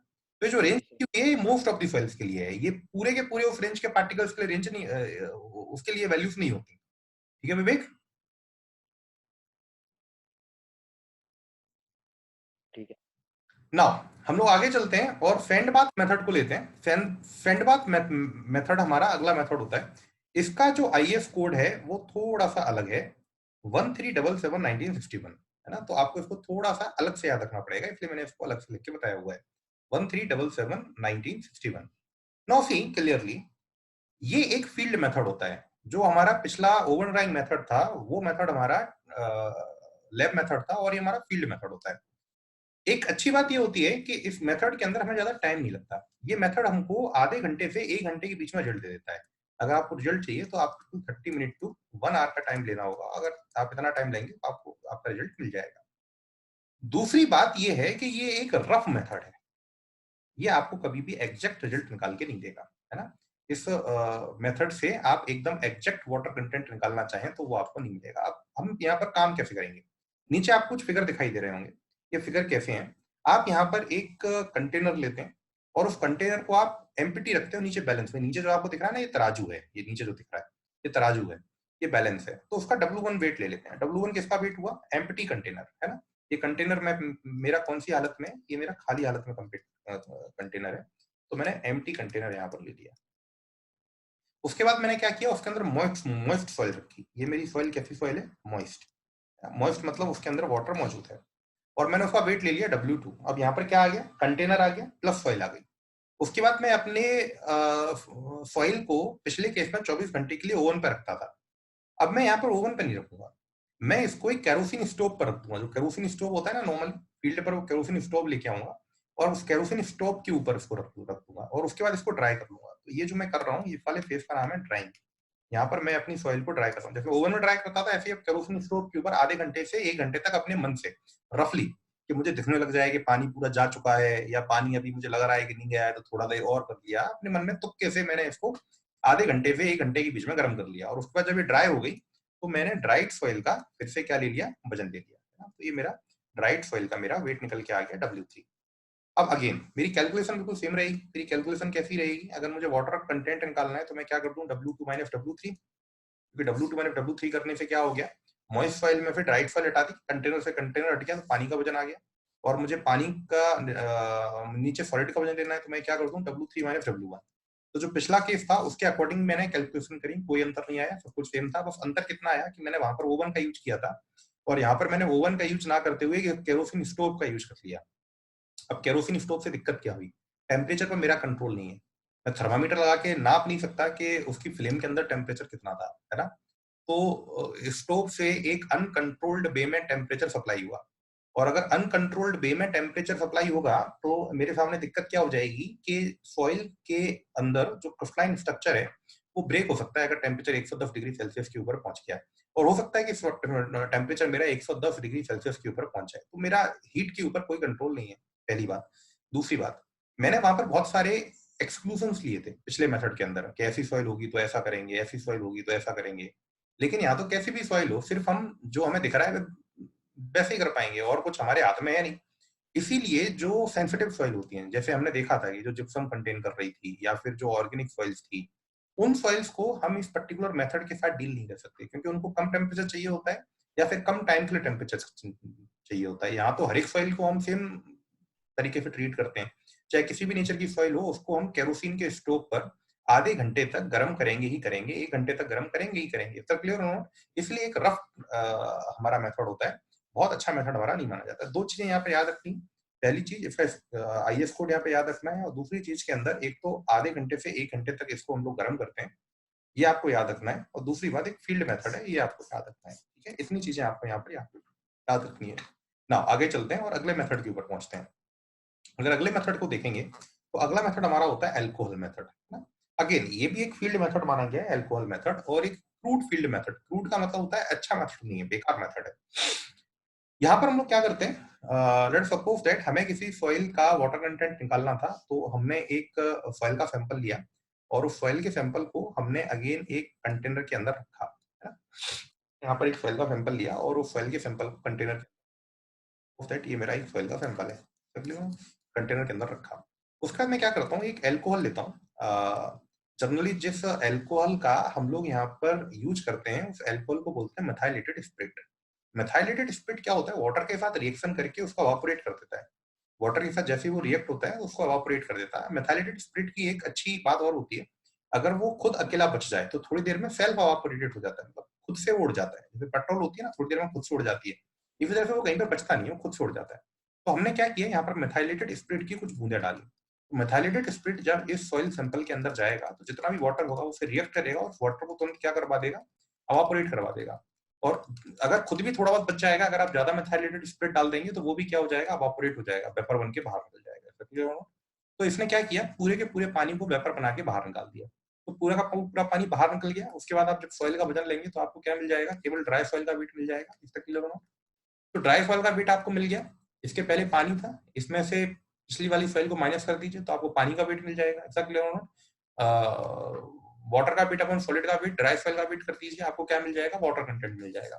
तो ये भी एक क्रूड मेथड होता है, नॉर्मल मेथड होता है। लेकिन इसके साथ भी थोड़ी सी दिक्कत ये है कि अगर आपने बहुत ज्यादा मेथाइलेटेड स्पिरिट डाल दिया तो वो उस वाले पानी को तो रिएक्ट करेगा ही करेगा, जो पानी वॉइड के अंदर है, हो सकता है वो सॉलिड को भी तोड़ने लग जाए, क्योंकि सॉलिड की स्किन के ऊपर भी वाटर होता है। जो सॉलिड की आउटर लेयर होती है, जैसे हमारी स्किन पानी से मिलकर बनी होती है ना, उसी तरह सॉइल की जो आउटर स्किन होती है उस पर जो वाटर बना हुआ होता है उसको हम लोग हाइड्रेटेड सेल बोलते हैं। सॉइल की हाइड्रेटेड सेल, उसके अंदर जो वाटर होता है उसको बोलते हैं सॉल्वेट वाटर, है ना। उसका नाम होता है सॉल्वेट वाटर। तो अगर ज्यादा मेथाइलेटेड स्पिरिट आपने डाल दिया तो वो क्या करता है, सॉल्वेट वाटर को इवापोरेट कराने लगता है, मतलब सॉइल की जो स्किन होती है उसको भी निकाल देता है। तो सॉइल का जो स्ट्रक्चर होता है वो पूरा का पूरा एक्सपोज हो जाता है, सॉइल का स्ट्रक्चर टूट जाता है। या फिर दूसरी बात क्या हो सकती है, अगर ऑर्गेनिक मैटर है, मतलब आपकी ऑर्गेनिक नेचर की सॉइल है, जैसे कि आपकी कोल है, कोयला वाली सॉइल है, और आपने मेथाइलेटेड स्पिरिट डाला तो उसमें आग लग जाएगी। मेथाइलेटेड स्पिरिट उस कोल को बर्न कर देगा, उसमें आग लगा देगा। तो मेथाइलेटेड स्पिरिट के संग ये छोटी छोटी दिक्कतें हैं, लेकिन आप इसका यूज कर सकते हैं। अगर आपको जल्दी से एक इनऑर्गेनिक नेचर की सॉइल के अंदर वाटर कंटेंट निकालना है तो थोड़ा सा मेथाइलेटेड स्पिरिट डालिए, उस सॉइल को चम्मच से जोर से हिलाइए, सो दैट मेथाइलेटेड स्पिरिट उसके अंदर हर जगह फैल जाए। और उसके बाद थोड़ी देर के बाद जब वो इवापोरेट हो जाए तो उसका वेट ले लीजिए, आपको सॉलिड का वेट मिल जाएगा। ठीक है ना। तो एक और मेथड होता है अल्कोहल मेथड। आपको यहाँ पर जो चीजें याद रखनी है आपके एग्जाम के लिए, वो आपको केवल इसका नाम याद रखना है कि मेथाइलेटेड स्पिरिट का हम लोग यूज करते हैं। इसके अलावा आपको और कुछ भी यहाँ पर याद नहीं रखना, सिर्फ मेथाइलेटेड स्पिरिट का आपको नाम यहाँ पर याद रखना होगा। दूसरा, अगले मेथड के अंदर चलते हैं। मेरे ख्याल से सभी को चीजें समझ में आ रही होंगी। अगर आपको कोई भी दिक्कत होती है तो आप मुझे बीच में टोक सकते हैं। अगला जो मेथड होता है वो होता है कैल्शियम कार्बाइड मेथड, है ना। ये भी थोड़ा सा इंपॉर्टेंट मेथड है और यहाँ से क्वेश्चंस बहुत ज्यादा पूछे जाते हैं। अगर आपको कोई दिक्कत होती है तो आप प्लीज मुझसे यहाँ पर टोक करके और अपना क्वेश्चन कर सकते हैं। कैल्शियम कार्बाइड मेथड जो होता है, उस कैल्शियम कार्बाइड मेथड के अंदर जो आईएस कोड यूज किया जाता है, उस आईएस कोड का नाम होता है आईएस 2720 पार्ट 2 1973। सेम कोड, जो कोड हमने यूज किया था वाटर कंटेंट में ओवन ड्राइंग मेथड के लिए, सेम कोड हम यहाँ पे यूज करते हैं, if 2720 part 2 1973। It is very quick method, है ना, वेरी क्विक मेथड, 5 से 10 मिनट। सबसे पहला क्वेश्चन है ना, सबसे फास्ट मेथड वाटर कंटेंट की डिटर्मिनेशन का कौन सा है? It is what, calcium carbide method. केवल 5 से 10 मिनट में आपको आंसर देगा, है ना। और आपको आंसर भी ठीक देता है, एक अच्छी बात है ना। मतलब अगर आप ओवन ड्राइंग से कंपेयर करेंगे तो उतना ज्यादा इफेक्टिव मेथड नहीं है, उतना ज्यादा एक्यूरेट नहीं देता, लेकिन गलत आंसर भी नहीं देता, आपको लगभग ठीक आंसर निकाल के देता है। इसके अंदर क्या करते हैं, अब 6 ग्राम सॉइल लेते हैं और 6 ग्राम सॉइल को हम लोग एक कंटेनर के अंदर डाल देते हैं। आपको यहाँ पर एक कंटेनर दिखाई दे रहा होगा, इस जगह पर दिख रहा है आप लोगों को कंटेनर। ये कंटेनर के ऊपर एक ढक्कन लगा हुआ है, यहाँ पर ये ढक्कन है ना, ये हुक है दो, यहाँ पर हुक है और यहाँ पर हुक है। ये दोनों हुक ऊपर खुल जाते हैं और ऊपर खुल के जैसे हमारी बोतल होती है ना, उस तरह बोतल की तरह ये कंटेनर ओपन हो जाता है। और इस कंटेनर को ओपन करके हम लोग क्या करते हैं, इस कंटेनर के अंदर 6 ग्राम सॉइल डालते हैं, है ना, जिसके अंदर पानी होता है, जिसके अंदर मॉइस्चर होता है। इस कंटेनर का एक नाम और होता है, इस कंटेनर का नाम होता है मॉइस्चर टेस्टर, है ना, मॉइस्चर टेस्टर। एक नाम इसका और होता है, इस नाम से भी ये पूछा जा सकता है कि कैल्शियम कार्बाइड मेथड के अंदर जो एपरेटस यूज होता है उसका नाम क्या है, तो इसका नाम होता है मॉइस्चर टेस्टर, ठीक है ना। इस कंटेनर के अंदर हम 6 ग्राम सॉइल डालते हैं। 6 ग्राम सॉइल डालने के बाद कैल्शियम कार्बाइड जो केमिकल होता है उसका पाउडर डाल देते हैं। अब उसका पाउडर की क्वांटिटी कितनी डाली जाएगी, ये चीज इस बात पर डिपेंड करती है कि आपके पास, आपको क्या लग रहा है आपके पास सॉइल कितनी है। ज्यादा क्वांटिटी भी डाल देंगे तो कोई फर्क नहीं पड़ता, है ना। तो आपने सफिशिएंट, आपको जितने पानी के हिसाब से जितनी क्वांटिटी आपको लगती है उतनी क्वांटिटी आपने 6 ग्राम सॉइल के साथ कैल्शियम कार्बाइड की मिक्स कर दी। और उसके बाद क्या किया आपने, इस पर्टिकुलर कंटेनर को थोड़ा सा मिक्स किया, है ना, आपने इसको थोड़ा सा इस तरह से हिलाया जिससे जो कैल्शियम कार्बाइड है वो सॉइल के अंदर अच्छे से मिक्स हो जाए, सॉइल के अंदर हर जगह अच्छे से पहुंच जाए। जब आप इसको मिक्स करेंगे तो आपका कैल्शियम कार्बाइड अंदर मौजूद पानी के साथ रिएक्ट होगा। आप यहाँ पर केमिकल रिएक्शन देख सकते हैं, है ना, CaCa2। CaCa2 किसका फॉर्मूला है, CaCa2 फॉर्मूला है कैल्शियम कार्बाइड का। मेरे ख्याल से सब लोगों को ये फॉर्मूला पता होगा, सब लोगों ने केमिस्ट्री के अंदर ये वाला फॉर्मूला कभी ना कभी पढ़ा होगा। H2O तो मेरे ख्याल से सभी बच्चे जानते होंगे, वाटर, है ना, ऐसा कोई नहीं होगा जो इसको ना जानता हो। जब ये फिर रिएक्ट होगा तो यहाँ पर एक तो C2H2 बनेगी। C2H2 क्या है, एसिटिलीन गैस, है ना। C2H2 क्या होती है, एसिटिलीन गैस। ये ऊपर की तरफ उठेगी, है ना। और उसके बाद क्या बन जाएगा, CaOH का होल ट्वाइस, मतलब जितना कैल्शियम कार्बाइड नीचे बचा रह जाएगा वो क्या बनाएगा, कैल्शियम हाइड्रोक्साइड का प्रिसिपिटेट बनाएगा जो नीचे सेटल हो जाएगा, है ना। इसको हम क्या बोलते हैं, कैल्शियम हाइड्रोक्साइड। अब क्या होगा, ये जो C2H2 है जब ये ऊपर उठेगी तो ऊपर उठ के यहाँ पर जो एक ये स्प्रिंग मेजरमेंट होता है, आपको यहाँ पर एक डायल गेज दिख रहा होगा, इसको हिट करती है। जब इसको हिट करती है तो इसकी सुई आगे बढ़ने लगती है ना। इसकी सुई आगे बढ़ेगी तो आपको ये पता पड़ जाएगा कि कितनी गैस फॉर्म हुई, यहाँ पर इस केमिकल रिएक्शन के थ्रू कितनी गैस बनी। तो आपको ये पता पड़ जाएगा कि यहाँ पर इतनी क्वांटिटी में गैस बनी है, आपको वॉल्यूमेट्रिक फॉर्म में मालूम पड़ जाएगा इतनी क्वांटिटी में गैस बनी है। अब आप क्या कीजिए, ये जो केमिकल रिएक्शन आपके सामने लिखी हुई है, इस केमिकल रिएक्शन के हिसाब से वाटर की क्वांटिटी पता कर लीजिए। जितने मोल C2H2 बना होगा उतने मोल्स के लिए यहाँ पर वाटर कितना रिक्वायरमेंट रहा होगा। आपका बैलेंस केमिकल रिएक्शन है, बैलेंस केमिकल रिएक्शन से आप चीजें कैलकुलेट कर पाएंगे, कितना CaC2 लगेगा, कितना 2H2O लगेगा। इसका क्लियर हो नोट। तो यहाँ से आपको वाटर की केमिकल फॉर्म में क्वांटिटी समझ में आ जाएगी कि इस केमिकल रिएक्शन में इतनी गैस बनाने के लिए, इतनी C2H2 गैस बनाने के लिए कितने वाटर की क्वांटिटी रही होगी। न्यूमेरिकल यहाँ से कोई पूछे नहीं जाते कि आपको इस रिएक्शन को बैलेंस करने के लिए कोई न्यूमेरिकल इस पर्टिकुलर जगह से आए। इंजीनियरिंग सर्विसेज में न्यूमेरिकल्स मेंस में यहाँ से आए हैं, तो वो वाले न्यूमेरिकल्स में इंजीनियरिंग सर्विसेज की जब क्लास होती है उनके अंदर करवाता हूँ। आपको मेरे ख्याल से उसकी कोई जरूरत है नहीं, आपको केवल इस रिएक्शन को एक को याद रखना है कि इस रिएक्शन के थ्रू हम लोग एसिटिलीन गैस के फॉर्मेशन की वजह से वाटर की क्वांटिटी पता कर लेते हैं कि इतनी एसिटिलीन गैस बनी है तो इतनी गैस बनाने के लिए कितना वाटर लगा होगा। तो आपको एक तो एक केमिकल रिएक्शन यहाँ पे याद रखनी होगी, दूसरी बात आपको यहाँ पर वाटर इसकी क्वांटिटी याद रखनी होगी 6 ग्राम। मॉइस्चर टेस्टर इसका नाम होता है, आपको ये याद रखना होगा। 5 से 10 मिनट लेता है, आपको ये याद रखना होगा।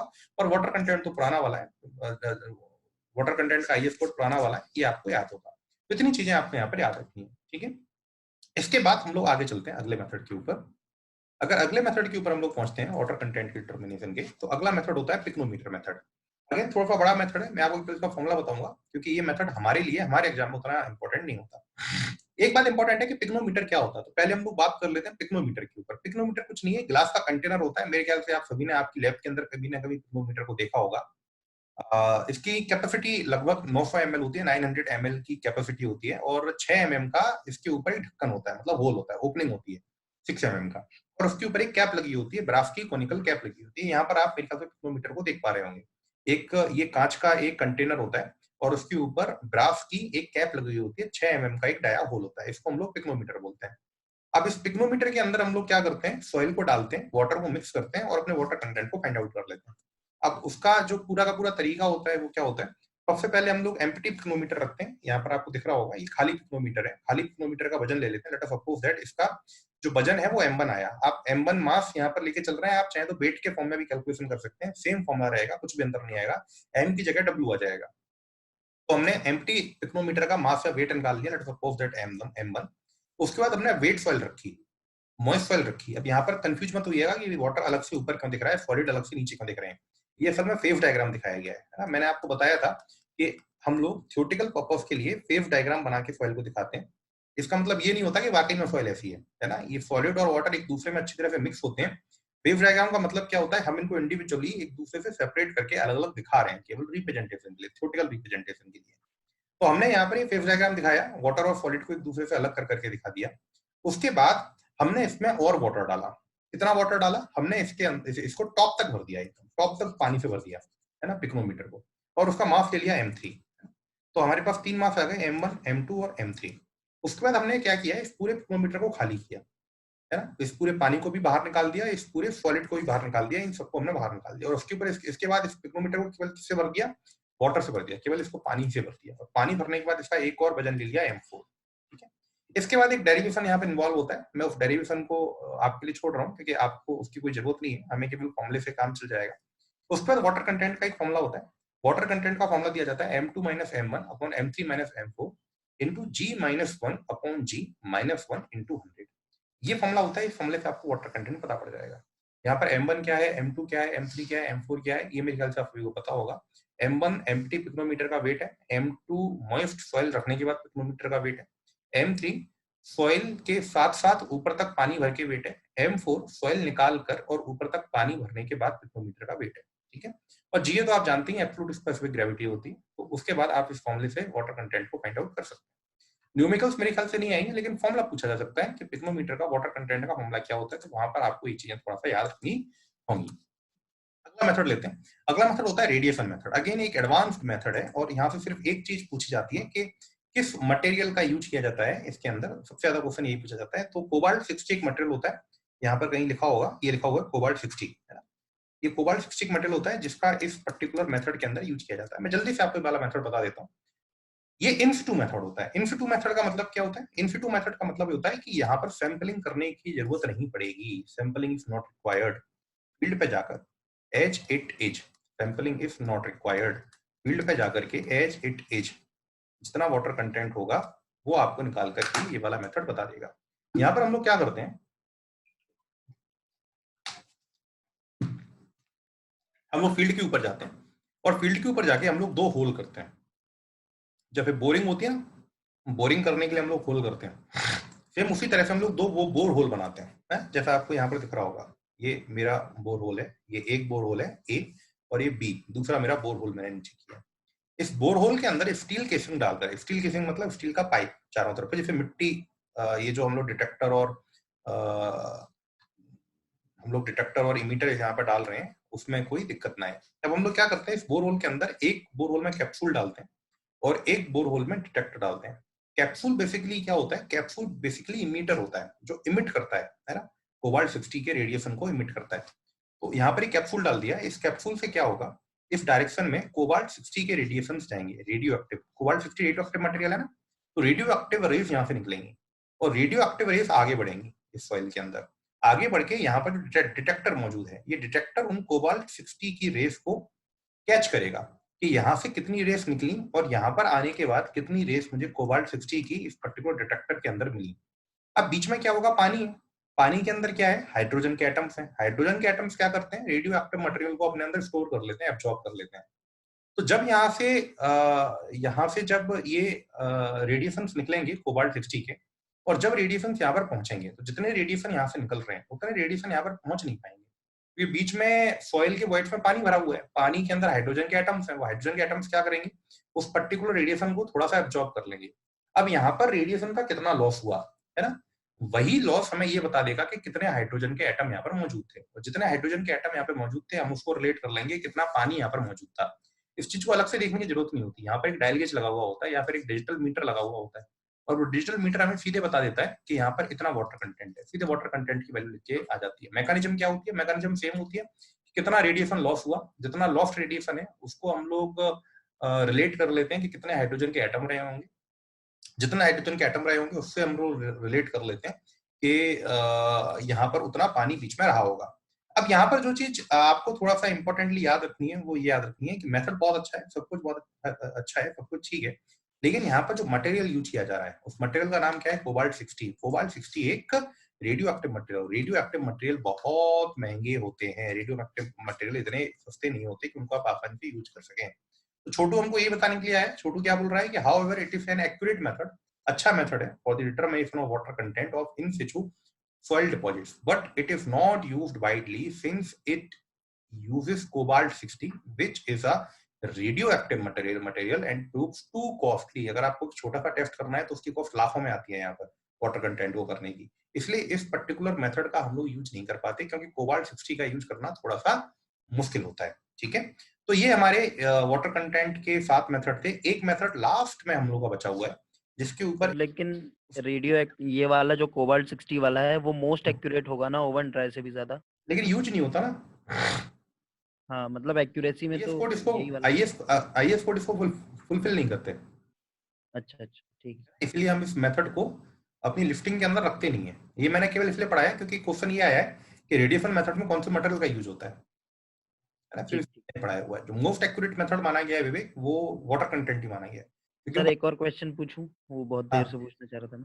हाँ। ओवन ड्राई में भी अपन इलेक्ट्रिक ओवन का यूज करते हैं या वो इलेक्ट्रिक नॉर्मल ओवन का यूज कर ही नहीं सकते क्योंकि उसमें वाटर, उसमें जो टेम्परेचर है वो कंट्रोल नहीं हो पाता आसानी से। हाँ वही पूछ रहा था क्योंकि सैंड बाथ में भी तो अपन डायरेक्ट आग में ही रखे थे उसको। हाँ, वही तो ओवन है, वो मैनुअल ओवन हो गया है सैंड बाथ वाला। ठीक ठीक ठीक ठीक है, और किसी को कुछ पूछना है क्या?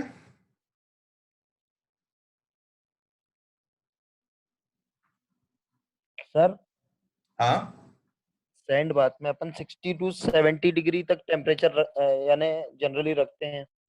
सैंड बाथ में, हाँ सैंड बाथ में टेम्परेचर के ऊपर, सैंड बाथ में मतलब सैंड बाथ में 1.5-2 घंटे में रिजल्ट मिल जाता है, तो ओवन सैंड ड्राई बाथ में आधे घंटे से 1 घंटे में रिजल्ट मिलता है। तो ओवन ड्राई में इतना ज्यादा क्यों लगता है? अपन टेम्परेचर तो 110 रखते हैं। नहीं, उसमें टेम्परेचर ज्यादा होता है ना। फ्लेम के अंदर का टेम्परेचर कितना होता है? जो फ्लेम होती है, जो जैसे आपने एक माचिस जलाई, माचिस की जो फ्लेम होती है उसके अंदर का टेम्परेचर कितना होता है? हाँ सर बहुत ज्यादा होता है। कितना? बहुत ज्यादा कितना बताओ? आइडिया नहीं है सर, लेकिन 1000 डिग्री सेल्सियस। कितना? 1000 डिग्री सेल्सियस। अच्छा एकदम फ्लेम के अंदर बता रहा हूँ, एकदम फ्लेम के अंदर पहुंच के। हाँ सर। फ्लेम क्या कर रही है? उस सॉइल को स्टोव के थ्रू उस सॉइल के अंदर जा रही है, तो टेम्परेचर कितना जा रहा होगा? कोई कंट्रोल ही नहीं है ना हमारा। 100 डिग्री गया, 80 डिग्री गया, 120 गया, 130 गया, नहीं जाएगा 1000 में। एकदम फ्लेम के अंदर का बता, एकदम मतलब फ्लेम के अंदर अपनी उंगली रखोगे ना तब उतना टेम्परेचर। लेकिन तो सर उसमें तो अनकंट्रोल्ड वे में रहेगा ना हमारा। उसमें तो 100% 110 के ऊपर जाता ही जाता होगा।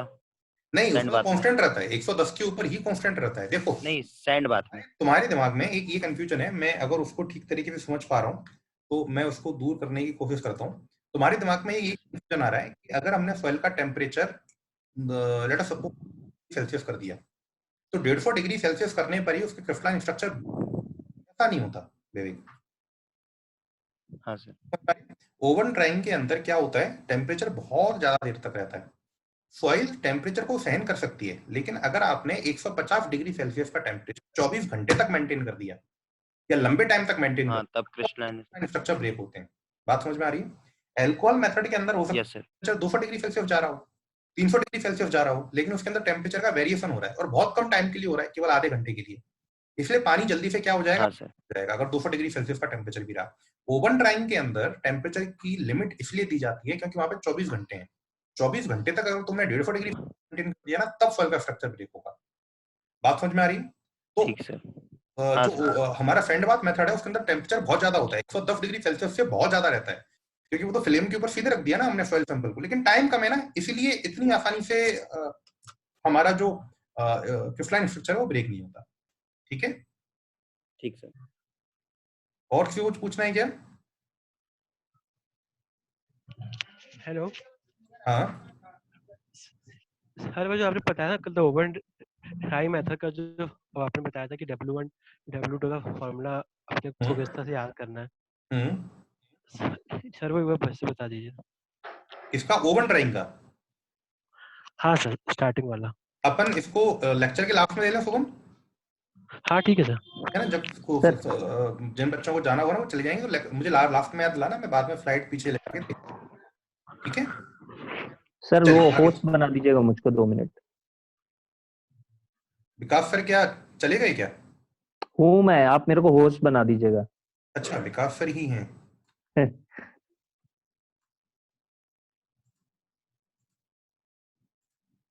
ठीक है, तो आगे चलते हैं।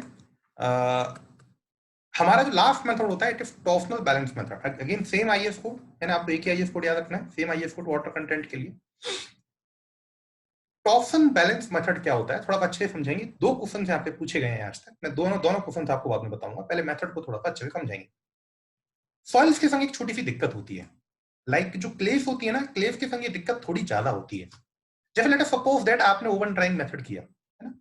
ओवन ड्राइंग मेथड के अंदर क्या होता है कि आपने सॉइल को ओवन के अंदर रखा, ठीक है, 24 डिग्री सेल्सियस पर 24 आवर्स तक उसको आपने 105 से 110 डिग्री सेल्सियस के ऊपर रखा, तो उसका पूरा का पूरा पानी एवापोरेट हो गया। अब आप क्या करेंगे, उसको बाहर निकाल के और अपने बैलेंस के ऊपर रखेंगे, अपनी बेइंग मशीन के ऊपर रखेंगे। तो जब आप उसको निकाल के ला रहे हैं बाहर और आप उसको जैसे ही अपनी बेइंग मशीन के ऊपर रख रहे हैं, तो उसके बीच में एक टाइम इंटरवल इन्वॉल्व होगा। लेट अस सपोज दैट बहुत छोटा है, लेकिन फिर भी 1 मिनट 2 मिनट का टाइम तो लगेगा ही लगेगा। आप ओवन के अंदर ही बेइंग मशीन को घुसा के और ओवन के अंदर ही उसका वेट नहीं ले पाएंगे, आपको उसको बाहर निकालना पड़ेगा। बाहर निकाल के उसको बेइंग मशीन के ऊपर रखेंगे, फिर उसका देखेंगे कि ये कांटा कहाँ आ रहा है। किले के अंदर क्या होता है, वाटर की रीअब्जॉर्प्शन की बहुत तेज एबिलिटी होती है। आपने उसको जैसे ही ओवन से बाहर निकाला, वो थोड़ा सा मॉइस्चर रीअब्जॉर्ब कर लेगी। ऐसा कहते हैं कि किले अपने अंदर अपने वेट का 17%, है ना, 17% ऑफ ड्राई वेट, इतना मॉइस्चर वो एनवायरमेंट से डायरेक्टली अपने अंदर रख सकती है। मेरी बात समझ में आ रही है आप लोगों को? इतना मॉइस्चर वो सीधे एनवायरमेंट से अपने अंदर लेके चलती है, मतलब आपको अलग से पानी डालने की जरूरत नहीं होती। मैं आपको इसको थोड़ा सा सभी सॉइल्स के लिए बताने की कोशिश करता हूँ। हम जनरली 3 सॉइल्स के लिए देखते हैं, क्योंकि हम मान के चलते हैं कि ग्रेवल के केस में रीअब्जॉर्प्शन नहीं होता। तो अगर हम 3 सॉइल देखें, क्ले, सिल्ट और सैंड, तो इन 3 प्लेस की जो मॉइस्चर की रीअब्जॉर्प्शन की कैपेसिटी होती है, इसकी 17% होती है, इसकी 7% होती है और इसकी 1% होती है। ये इनकी कौन सी कैपेसिटी बता रहा हूँ, ये वो कैपेसिटी है जो बिना पानी डाले ये केवल एटमॉस्फेयर से ही अपने अंदर खींच सकती हैं। जो एटमॉस्फेरिक मॉइस्चर है, हमारी चारों तरफ जो मॉइस्चर रहता है, उस मॉइस्चर को अपने अंदर ये खींच सकती हैं।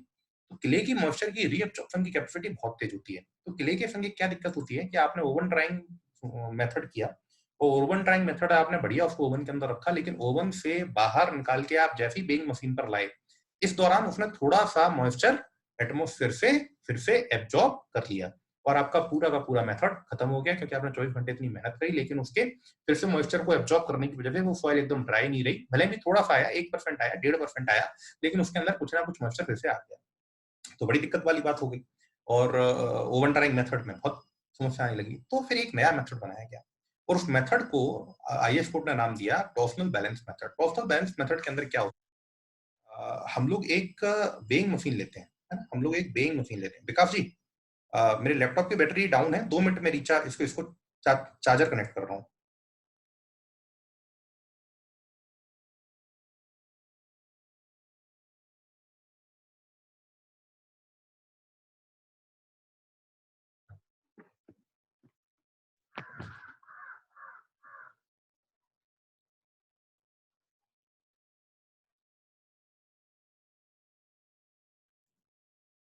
ओके, तो इस मेथड के अंदर हम लोग क्या करते हैं, इस मेथड के अंदर हम लोग एक बेइंग मशीन रखते हैं, लाइक दैट।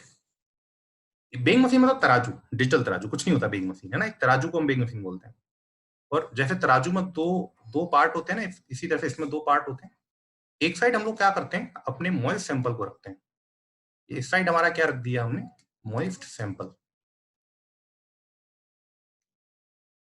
और दूसरी साइड हम लोग क्या करते हैं, लाइट सोर्स रखते हैं। लाइट सोर्स का मतलब क्या है, एक ऐसा सोर्स जिसमें से लाइट निकल सके। जैसे नॉर्मल बल्ब होता है ना, बल्ब, तो उस बल्ब को ही समझिए आप अपने दिमाग के अंदर, है ना। यहाँ पर हमने एक लाइट सोर्स रखा है, एक बल्ब जैसा रखा है, एक लैंप रखा है ना, तो मैं यहाँ पर लैंप बोल देता हूँ इसको। यहाँ पर हम लोगों ने एक लैंप रखा है। अब लैंप क्या करेगा, इस लैंप का रेडिएशन निकलेगा, है ना, और इस लैंप का रेडिएशन कहाँ जाएगा, इस डायरेक्शन में। इस डायरेक्शन में इसका रेडिएशन जाएगा, है ना। तो जब इस लैंप का रेडिएशन जाएगा तो उस हीट से ये वाला सॉइल सैंपल धीरे धीरे अपने वाटर को लूज करेगा।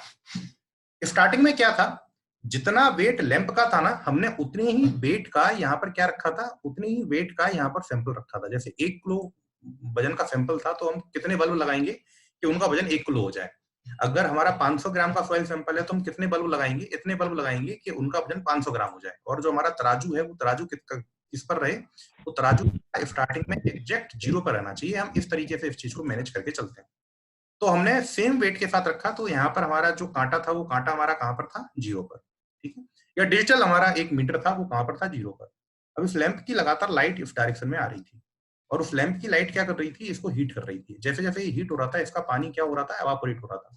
जैसे जैसे इसका पानी एवापोरेट हो रहा था, ये वाला जो पलड़ा था ये कहाँ उठता जा रहा था, ऊपर उठता जा रहा था। और तराजू का ये वाला जो पार्ट था, ये वाला पार्ट कहाँ कहाँ चलता चला जा रहा था, नीचे की तरफ चलता चला जा रहा था। बात समझ में आ रही है। अब धीरे धीरे क्या होगा, ये पर्टिकुलर लाइट इसको हीट करती रहेगी, हीट करती रहेगी, हीट करती रहेगी, और जैसे जैसे पानी इसका ऑपरेट होता रहेगा, ये पार्ट ऊपर को उठता रहेगा, उठता रहेगा, उठता रहेगा। एक पर्टिकुलर स्टेंट ऐसा आएगा जब पूरा का पूरा पानी एवापोरेट हो जाएगा। और जब पूरा का पूरा पानी एवापोरेट हो जाएगा तो इस सैंपल का ऊपर उठना बंद हो जाएगा। इस सैंपल का ऊपर उठना बंद हो जाएगा तो ये जो पर्टिकुलर कांटा है, ये पर्टिकुलर कांटा हमें एक वेट दे देगा कि भैया ये इतना हल्का हो चुका है, या इन दोनों के वजन में इतना डिफरेंस है। इन दोनों के वजन में जो भी डिफरेंस होगा वो हमारा क्या हो जाएगा, वेट ऑफ वाटर। वो हमारा क्या हो जाएगा, वेट ऑफ वाटर, जो यहाँ पर डिफरेंस मिला। तो हम इस तरीके से भी अपने जो वाटर कंटेंट है, जो वाटर का वेट है, उसको निकाल सकते हैं। सॉलिड के वेट से उसको डिवाइड करके हम लोग यहाँ पर अपने वाटर कंटेंट को डिफाइन कर सकते हैं ना। उसी कुछ चीजें यहाँ पे याद रखनी होती हैं जो पूछा जाता है। पहली बात तो ये कि यहाँ पर कितने वॉट का इंफ्रारेड रेडिएशन सोर्स यूज किया है। तो लैंप है, जो इंफ्रारेड लैंप है, वो कितने वॉट का है, तो 250 वॉट का हम लोग यहाँ पर लैंप यूज करते हैं। एक बात। दूसरा, ये कितना टाइम लेता है, तो इसका टाइम होता है 15 to 30 मिनट। 15 to 30 मिनट में ये हमें हमारा रिजल्ट निकाल के दे देता है। Clear not. Suitable thermometer graduated from 40 degree Celsius to 150 degree Celsius is provided। एक चीज ये आपको और याद रखनी पड़ेगी, जो टेम्परेचर की रेंज होती है वो कितनी होती है, 40 डिग्री से 150 डिग्री सेल्सियस। एवरेज टेम्परेचर हम उतना ही मैनेज करते हैं, हम उतना ही मेंटेन करके रखते हैं, 110 degree Celsius plus minus 5 degree Celsius. लेकिन जो टेम्परेचर की रेंज होती है, वो टेम्परेचर की रेंज उन बल्ब्स की होती है 40 डिग्री सेल्सियस से लेके 150 डिग्री सेल्सियस तक। एवरेज टेम्परेचर हम लोग 110 डिग्री सेल्सियस पे यहाँ पर बोलते हैं। तो एक और तरीका है इस तरीके का, इस मेथड का एक सबसे बड़ा फीचर क्या है कि यहाँ पर वेइंग एंड ड्राइंग। वेइंग मतलब उसको तौलना, उसका वजन लेना, और ड्राइंग मतलब उसका पानी हटाना। ये दोनों चीजें साइमल्टेनियसली चलती हैं, ये दोनों चीजें एक साथ चलती हैं, उसमें बिल्कुल भी अंतर नहीं होता है ना। उसको हम लोग ऐसा नहीं करते कि एक चीज हम लोग पहले कर लें, दूसरी चीज हम लोग बाद में कर लें, ठीक है ना। तो आपको ये छोटी सी बातें याद रखनी होंगी। तो ये मैंने साथ के साथ मेथड आपको वाटर कंटेंट के यहाँ पर क्लियर किए हैं, साथ के साथ मेथड मैंने आप लोगों को यहाँ पर समझाए। प्रीवियस ईयर्स की प्रॉब्लम्स हैं या फिर कुछ मॉडल प्रॉब्लम्स हैं जिन्हें हम थोड़ा सा यहाँ पर सॉल्व करने की कोशिश करेंगे। कुछ न्यूमेरिकल्स आज हमारे सामने आ सकते हैं क्योंकि हम लोगों ने थोड़ा सा आज फंक्शनल रिलेशनशिप को पढ़ा है, तो उसको प्रैक्टिस करने के लिए हम लोग कुछ न्यूमेरिकल प्रॉब्लम्स को सॉल्व करेंगे। तो मैं एक बार पहले आपको फंक्शनल रिलेशनशिप को रिपीट कर देता हूँ, है ना। आप सभी उसका रिवीजन मेरे साथ करेंगे। पहले जो फंक्शनल रिलेशनशिप हमने पढ़ा था, सबको याद हो जाना चाहिए। वो फंक्शनल रिलेशनशिप हमारा होता है EF इक्वल्स टू WG। जो पहला रिलेशनशिप हमने पढ़ा था वो होता है EF equals to W into G। मतलब void ratio saturation equals to water content to specific gravity. अगला जो हमने पढ़ा था वो हमने पढ़ा था कि गामा D इक्वल्स टू होता है gamma B upon 1 plus W, ठीक है। जो तीसरा हमने पढ़ा था वो तीसरा हमने पढ़ा था कि गामा B इक्वल्स टू होता है GA plus ES into gamma W upon 1 plus E। जो चौथा हमने पढ़ा था वो हमने पढ़ा था कि गामा D इक्वल्स टू होता है GA gamma W upon 1 plus E। S की वैल्यू 0 रख दीजिए, D बनाना है, एस की वैल्यू 0 रख दीजिए। पांचवा हमने पढ़ा था गामा सैचुरेट इक्वल्स टू होता है GA माइनस का, सॉरी मैं गामा फॉर्मच का फॉर्मूला लिख रहा हूँ, गामा सैचुरेट इक्वल्स टू होता है GA plus E into gamma W upon 1 plus E, S की वैल्यू 1 रख दीजिए। 6 gamma submerged, gamma submerge equals to होता है GA माइनस का 1 into gamma W upon 1 plus E. Okay, तो ये 6 फॉर्मूले हैं, 6 फॉर्मूले हमने पढ़े थे और इनका यूज अब हम लोग आगे आने वाले क्वेश्चंस के अंदर करने वाले हैं। तो मैं आपको 3-3 क्वेश्चन करके दूंगा। पहला क्वेश्चन मैं आपको दे रहा हूँ, ये मेरे सामने 3 क्वेश्चंस हैं, आप लोग जल्दी से इन क्वेश्चंस के बारे में अपने आंसर्स लगा के रखेंगे। मैं आपको 2 मिनट का टाइम दे रहा हूँ, 2 मिनट के अंदर मैं आपको इन तीनों क्वेश्चंस को सॉल्व करवा रहा हूँ, इनके सही आंसर आपको बताने जा रहा हूँ।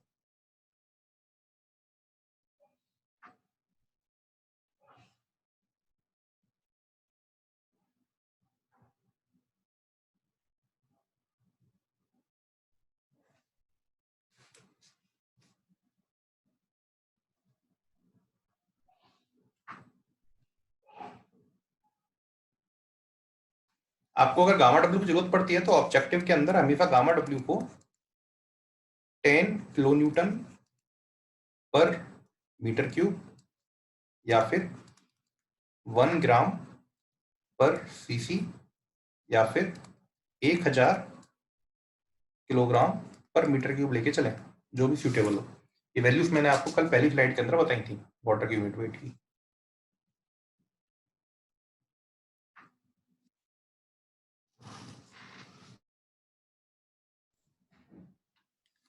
चलिए पहला क्वेश्चन लेते हैं। मेरे ख्याल से सब बच्चों ने ये क्वेश्चन तो सॉल्व कर लिया होगा, बहुत सिंपल क्वेश्चन है।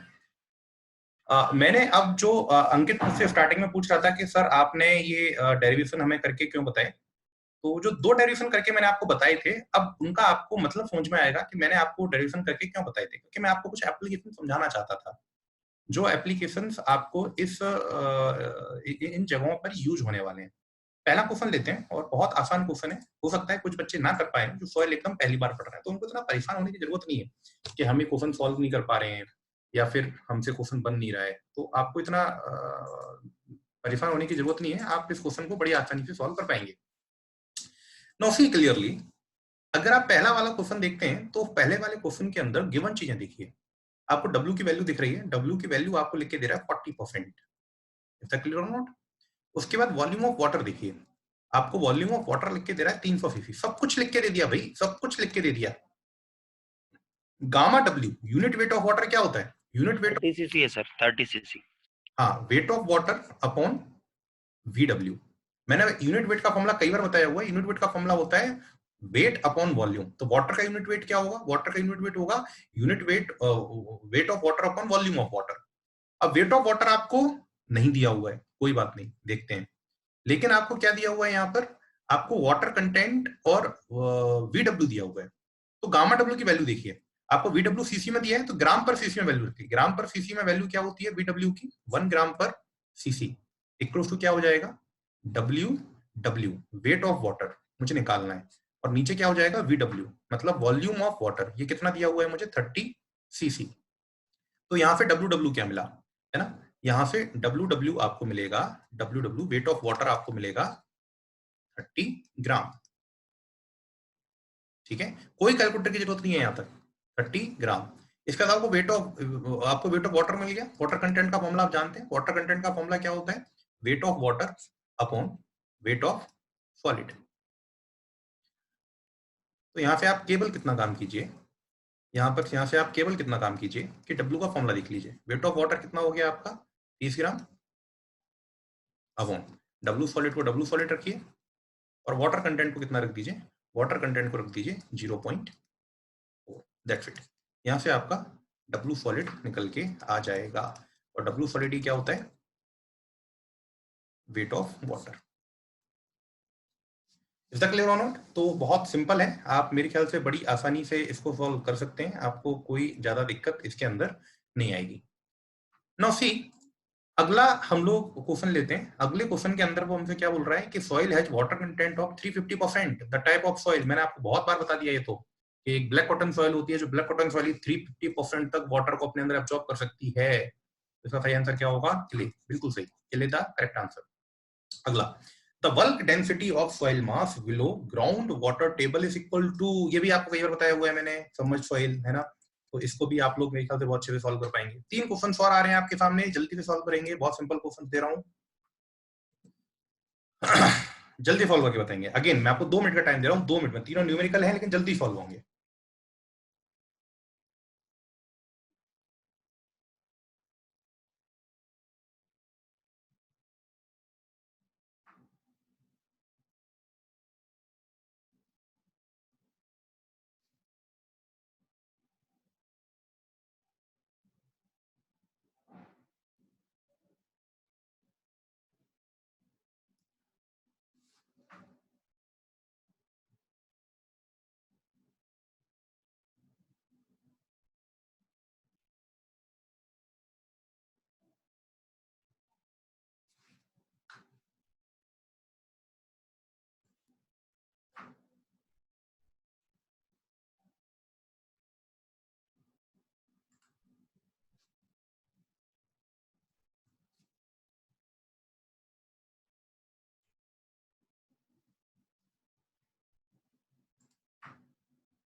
तो कुछ लोगों के आंसर मुझे चैट में मिल रहे हैं।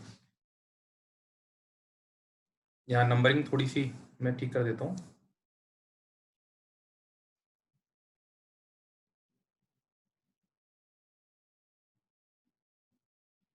हाँ, सब लोग सही आंसर निकाल रहे हैं, वेरी गुड। कई लोगों ने बहुत सही आंसर निकाला है।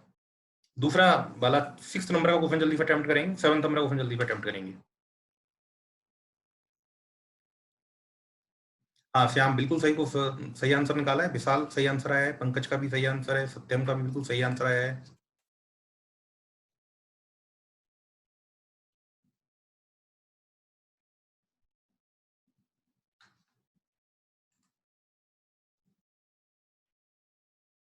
बिल्कुल सयांग वर्मा आपका भी बिल्कुल सही आंसर है। शुभम का भी आंसर सही है।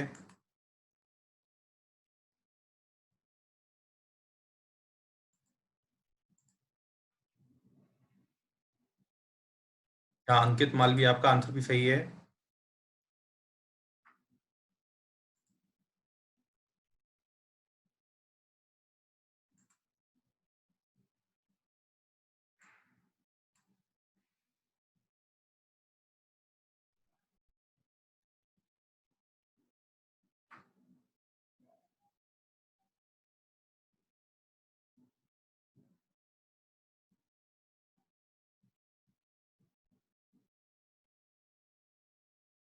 चलिए मैं करवाता हूँ। अब जो यहाँ पर मास स्पेसिफिक ग्रेविटी पूछा है, तो मास स्पेसिफिक ग्रेविटी मैंने आप लोगों को बताया हुआ है क्या होता है, bulk unit weight upon water का यूनिट वेट।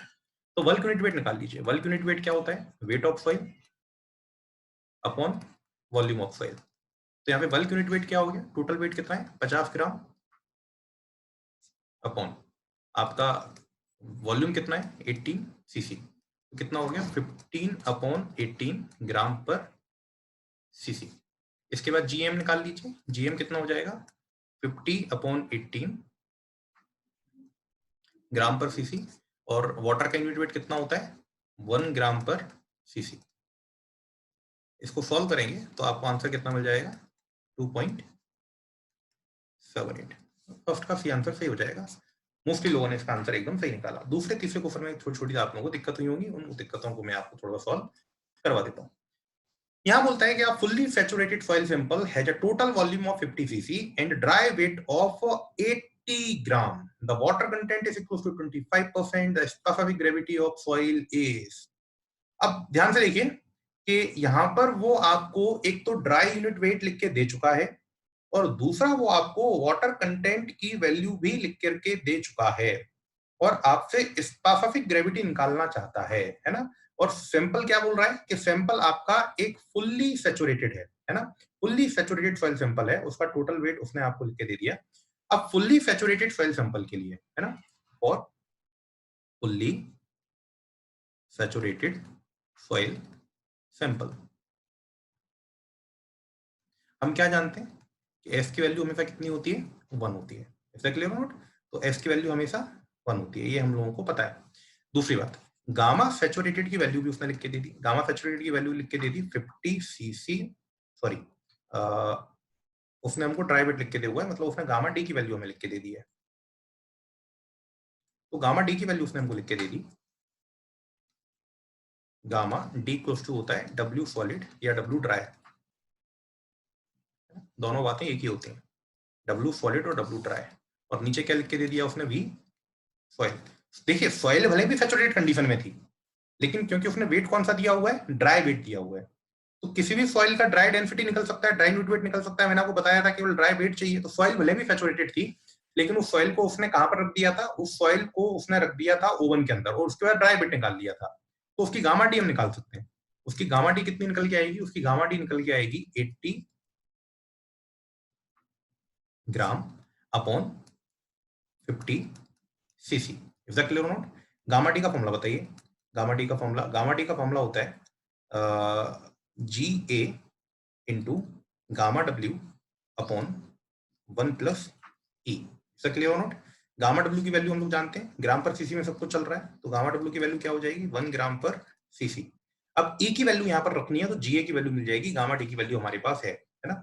एक फॉर्मूला आपको बताया हुआ है, ई एस इक्वल्स टू क्या होता है, डब्ल्यू इंटू जी। सॉइल सैचुरेटेड कंडीशन में है, तो एस की वैल्यू कितनी रख दीजिए, 1।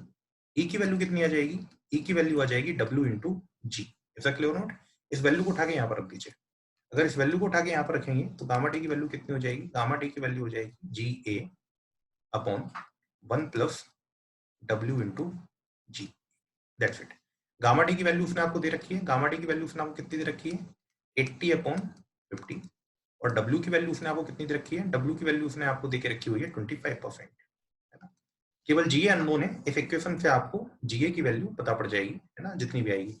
मेरे ख्याल से ऑप्शन, हाँ ऑप्शन इसके ठीक है, कोई दिक्कत नहीं है ना, आपको इसकी बिल्कुल सही वैल्यू यहाँ से मिल जाएगी। तो मेरे ख्याल से आसान क्वेश्चन है, कैलकुलेशन है। अच्छा, बच्चों को ये लगता है कि इस क्वेश्चन को सर कैसे सॉल्व करेंगे, हमारे पास कैलकुलेटर नहीं है, 50/80 कैसे सॉल्व करेंगे, तो बहुत टिपिकल कैलकुलेशन हो गई।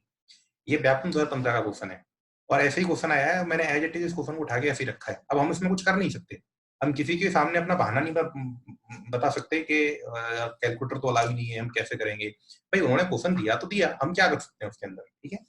तो इस तरह से आप क्वेश्चन सॉल्व कर सकते हैं, आपका जो भी आंसर आएगा वो यहाँ पर मिल जाएगा, आप सॉल्व कर लीजिएगा। नाउ सी, अगला क्वेश्चन मैं आपको बताता हूँ। अगला क्वेश्चन मैंने खुद ने बनाया हुआ है, ऊपर वाले क्वेश्चन की तरह। सर 6 का आंसर क्या है, 2.67 है क्या? देख लीजिएगा, मैंने आंसर नहीं निकाला, ए हो सकता है, 2.67 हो सकता है ना, देख लीजिएगा। जो पूरा तरीका है वो मैंने आपको बता दिया है करने का, उसके आंसर की कैलकुलेशन आप लोग कर लीजिएगा। नाउ सी, 7th वाले क्वेश्चन की मैं आपको हिंट देता हूँ, ये क्वेश्चन कैसे सॉल्व होगा। 7th वाला क्वेश्चन कैसे सॉल्व होगा, उसने हमको लिख के क्या क्या दिया हुआ है। उसने हमको सबसे पहले तो एक जीए की वैल्यू दी है, जीए की वैल्यू कितनी दी हुई है, 2.47। सब क्लियर और नॉट? नाउ एक और वैल्यू दी हुई है वाटर कंटेंट, वाटर कंटेंट की वैल्यू कितनी दी हुई है, 5%, ठीक है। और उसके बाद to compact the soil to a dry density, dry density का मतलब क्या होता है, ड्राई यूनिट वेट कितना दिया हुआ है, 20 किलोन्यूटन पर metre cube. That soil has 0 air voids. 0 air voids का मतलब समझ में आ रहा है क्या है, 0 एयर वॉइड्स का मतलब समझ में आ रहा है किसी को क्या है, ये 0 एयर 100% सैचुरेशन होगा। हाँ बिल्कुल, उसको इतना कॉम्पैक्ट करना है कि उसके अंदर वॉइड्स में एयर बिल्कुल ना रहे।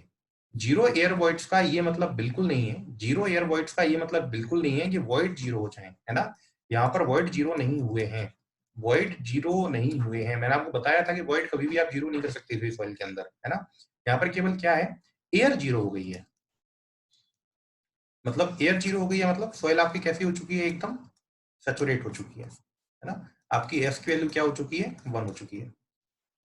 The water content should be increased by, है ना, a soil has specific gravity 2.47 and a water content of 5% to compact the soil to a dry density 20 kilonewton per meter cube so that soil has 0 air, the water content should be increased by।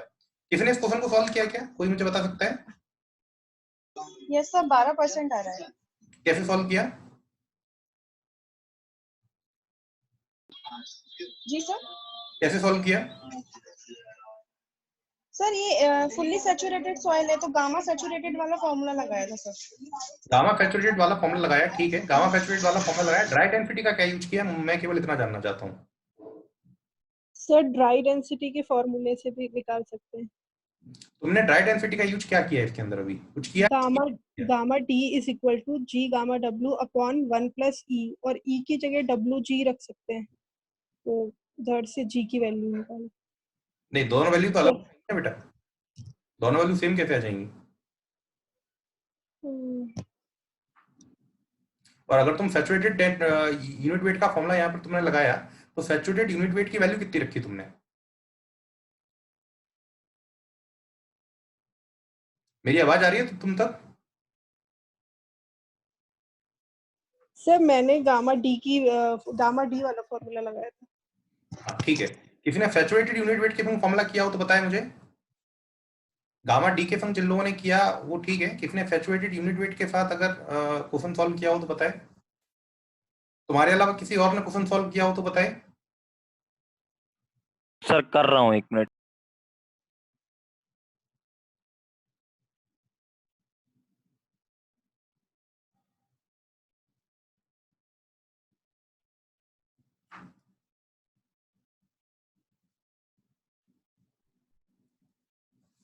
देखिए, gamma D का हमारे पास एक formula होता है, और gamma D का हम लोग फॉर्मूला लगाते हैं GA into gamma W upon 1+E। ठीक है, यहां से क्या कीजिए, ई की वैल्यू फाइंड आउट कर लीजिए। ई की वैल्यू, गामा डी की वैल्यू उसने आपको दी हुई है 20 किलोन्यूटन पर मीटर क्यूब। जी की वैल्यू दी हुई है 2.47 इंटू गामा डब्ल्यू की वैल्यू है 10 किलोन्यूटन पर मीटर क्यूब। देखो विवेक, मैं बता रहा हूं, और अपॉन रख दीजिए 1+E, और यहाँ पे किसकी वैल्यू निकाल लीजिए, ई की वैल्यू क्या है। तुमने भी सही काम किया था, है ना? मैं उसी काम को बता रहा हूँ, गामा डी, विशाखा ने एकदम सही काम किया था। और उसका जब आपका ई का फॉर्मूला आ जाएगा तो आप क्या कीजिए, यहाँ पर लगाइए EF इक्वल्स टू WG। ठीक है, और एस की वैल्यू को कितना रख दीजिए, 1, और W की वैल्यू फाइंड आउट कर लीजिए। कैसे? E अपॉन जी से। जी की वैल्यू आपको सेम दी हुई है, कितनी, 2.47, और ई की वैल्यू आप वहां पर निकाल चुके हैं जहां पर मैंने क्वेश्चन मार्क लगाया हुआ है, यहां पर, और यहां पे डब्ल्यू निकाल लीजिए।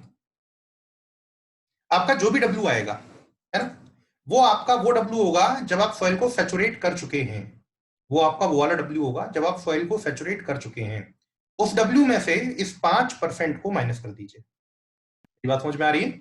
अभी सर लेकिन जब अपन कॉम्पैक्ट करेंगे तो जी की वैल्यू भी तो चेंज होगी सर। जी की वैल्यू कभी चेंज नहीं होती, जी की वैल्यू कांस्टेंट होती है, इस बात को कभी बोल मत देना आज के बाद। मास स्पेसिफिक ग्रेविटी और एब्सोल्यूट स्पेसिफिक ग्रेविटी में सिर्फ इतना ही अंतर होता है। हाँ ठीक है सर, स्पेसिफिक एब्सोल्यूट है। ग्रेविटी, मास स्पेसिफिक ग्रेविटी वेरिएबल होती है, इसीलिए हमने उसको असली पैरामीटर बनाया था। एब्सोल्यूट ठीक चेंज नहीं होती, सॉइल के संग कुछ भी हो जाए, जब उसी में कंफ्यूज था सर मैं। डिस्ट्रॉय नहीं हो जाएंगे तब तक जी की वैल्यू चेंज नहीं हो सकती कभी भी। इस बात को बहुत अच्छे से दिमाग के अंदर रखिएगा, जी कभी चेंज नहीं होगा, है ना, जी हमेशा सेम रहेगा। डब्ल्यू की फाइनल वैल्यू फाइंड आउट कर लीजिए। डब्ल्यू की फाइनल वैल्यू निकालने के बाद उस वैल्यू में से 5% को माइनस कर दीजिए। 5% को जैसे ही माइनस करेंगे you will got your answer. ठीक है, तो ये मैंने आप लोगों को 6 क्वेश्चंस करवाए हैं। ये 6 क्वेश्चंस आप लोग अपने कभी घर पे जाके एक बार ट्राई करेंगे, फिर आज रात में आपको इसी टाइप के 10 क्वेश्चंस और मिलेंगे। इन 6 क्वेश्चंस के ऊपर अपनी क्लास स्टार्ट करने के पहले एक डिस्कशन दूंगा। अगर आपको इनमें कोई दिक्कत होगी तो मैं आपको इन 6 क्वेश्चंस के बारे में क्लियरली बताऊंगा, और इनके ऑप्शंस भी, सही ऑप्शंस मैं आपको कल अपनी क्लास शुरू करने के पहले बताऊंगा। हाँ विशाखा। सर मैं सोनम बोल रही हूँ। हाँ सोनम। सर ये माइनस क्यों कर रहे हैं ई की वैल्यू जो आई है? ई की वैल्यू कहाँ माइनस कर रहे हैं सर? ई की वैल्यू निकालने के बाद उसमें वाटर कंटेंट क्यों माइनस कर रहे हैं? वाटर कंटेंट कहाँ माइनस किया मैंने ई में से? सर अभी तो आपने बोला 5%। फाइनल वाला वाटर कंटेंट निकालने के बाद इनिशियल वाटर कंटेंट माइनस करना है। उसने ये पूछा है ना कि वाटर कंटेंट में इंक्रीज क्या होगा। Okay sir. Initial water content 5% है, फाइनल वाटर कंटेंट हमें निकालना है, इनिशियल माइनस कर देना है। ठीक है, तो आज की क्लास हम लोग यहीं पे खत्म करेंगे। कल same time same ID password के साथ हम लोग मिलेंगे। जिन लोगों को डाउट्स हैं वो रुक सकते हैं, बाकी बच्चे क्लास छोड़ सकते हैं। सोहम, मैं सबसे पहले तुम्हारे डाउट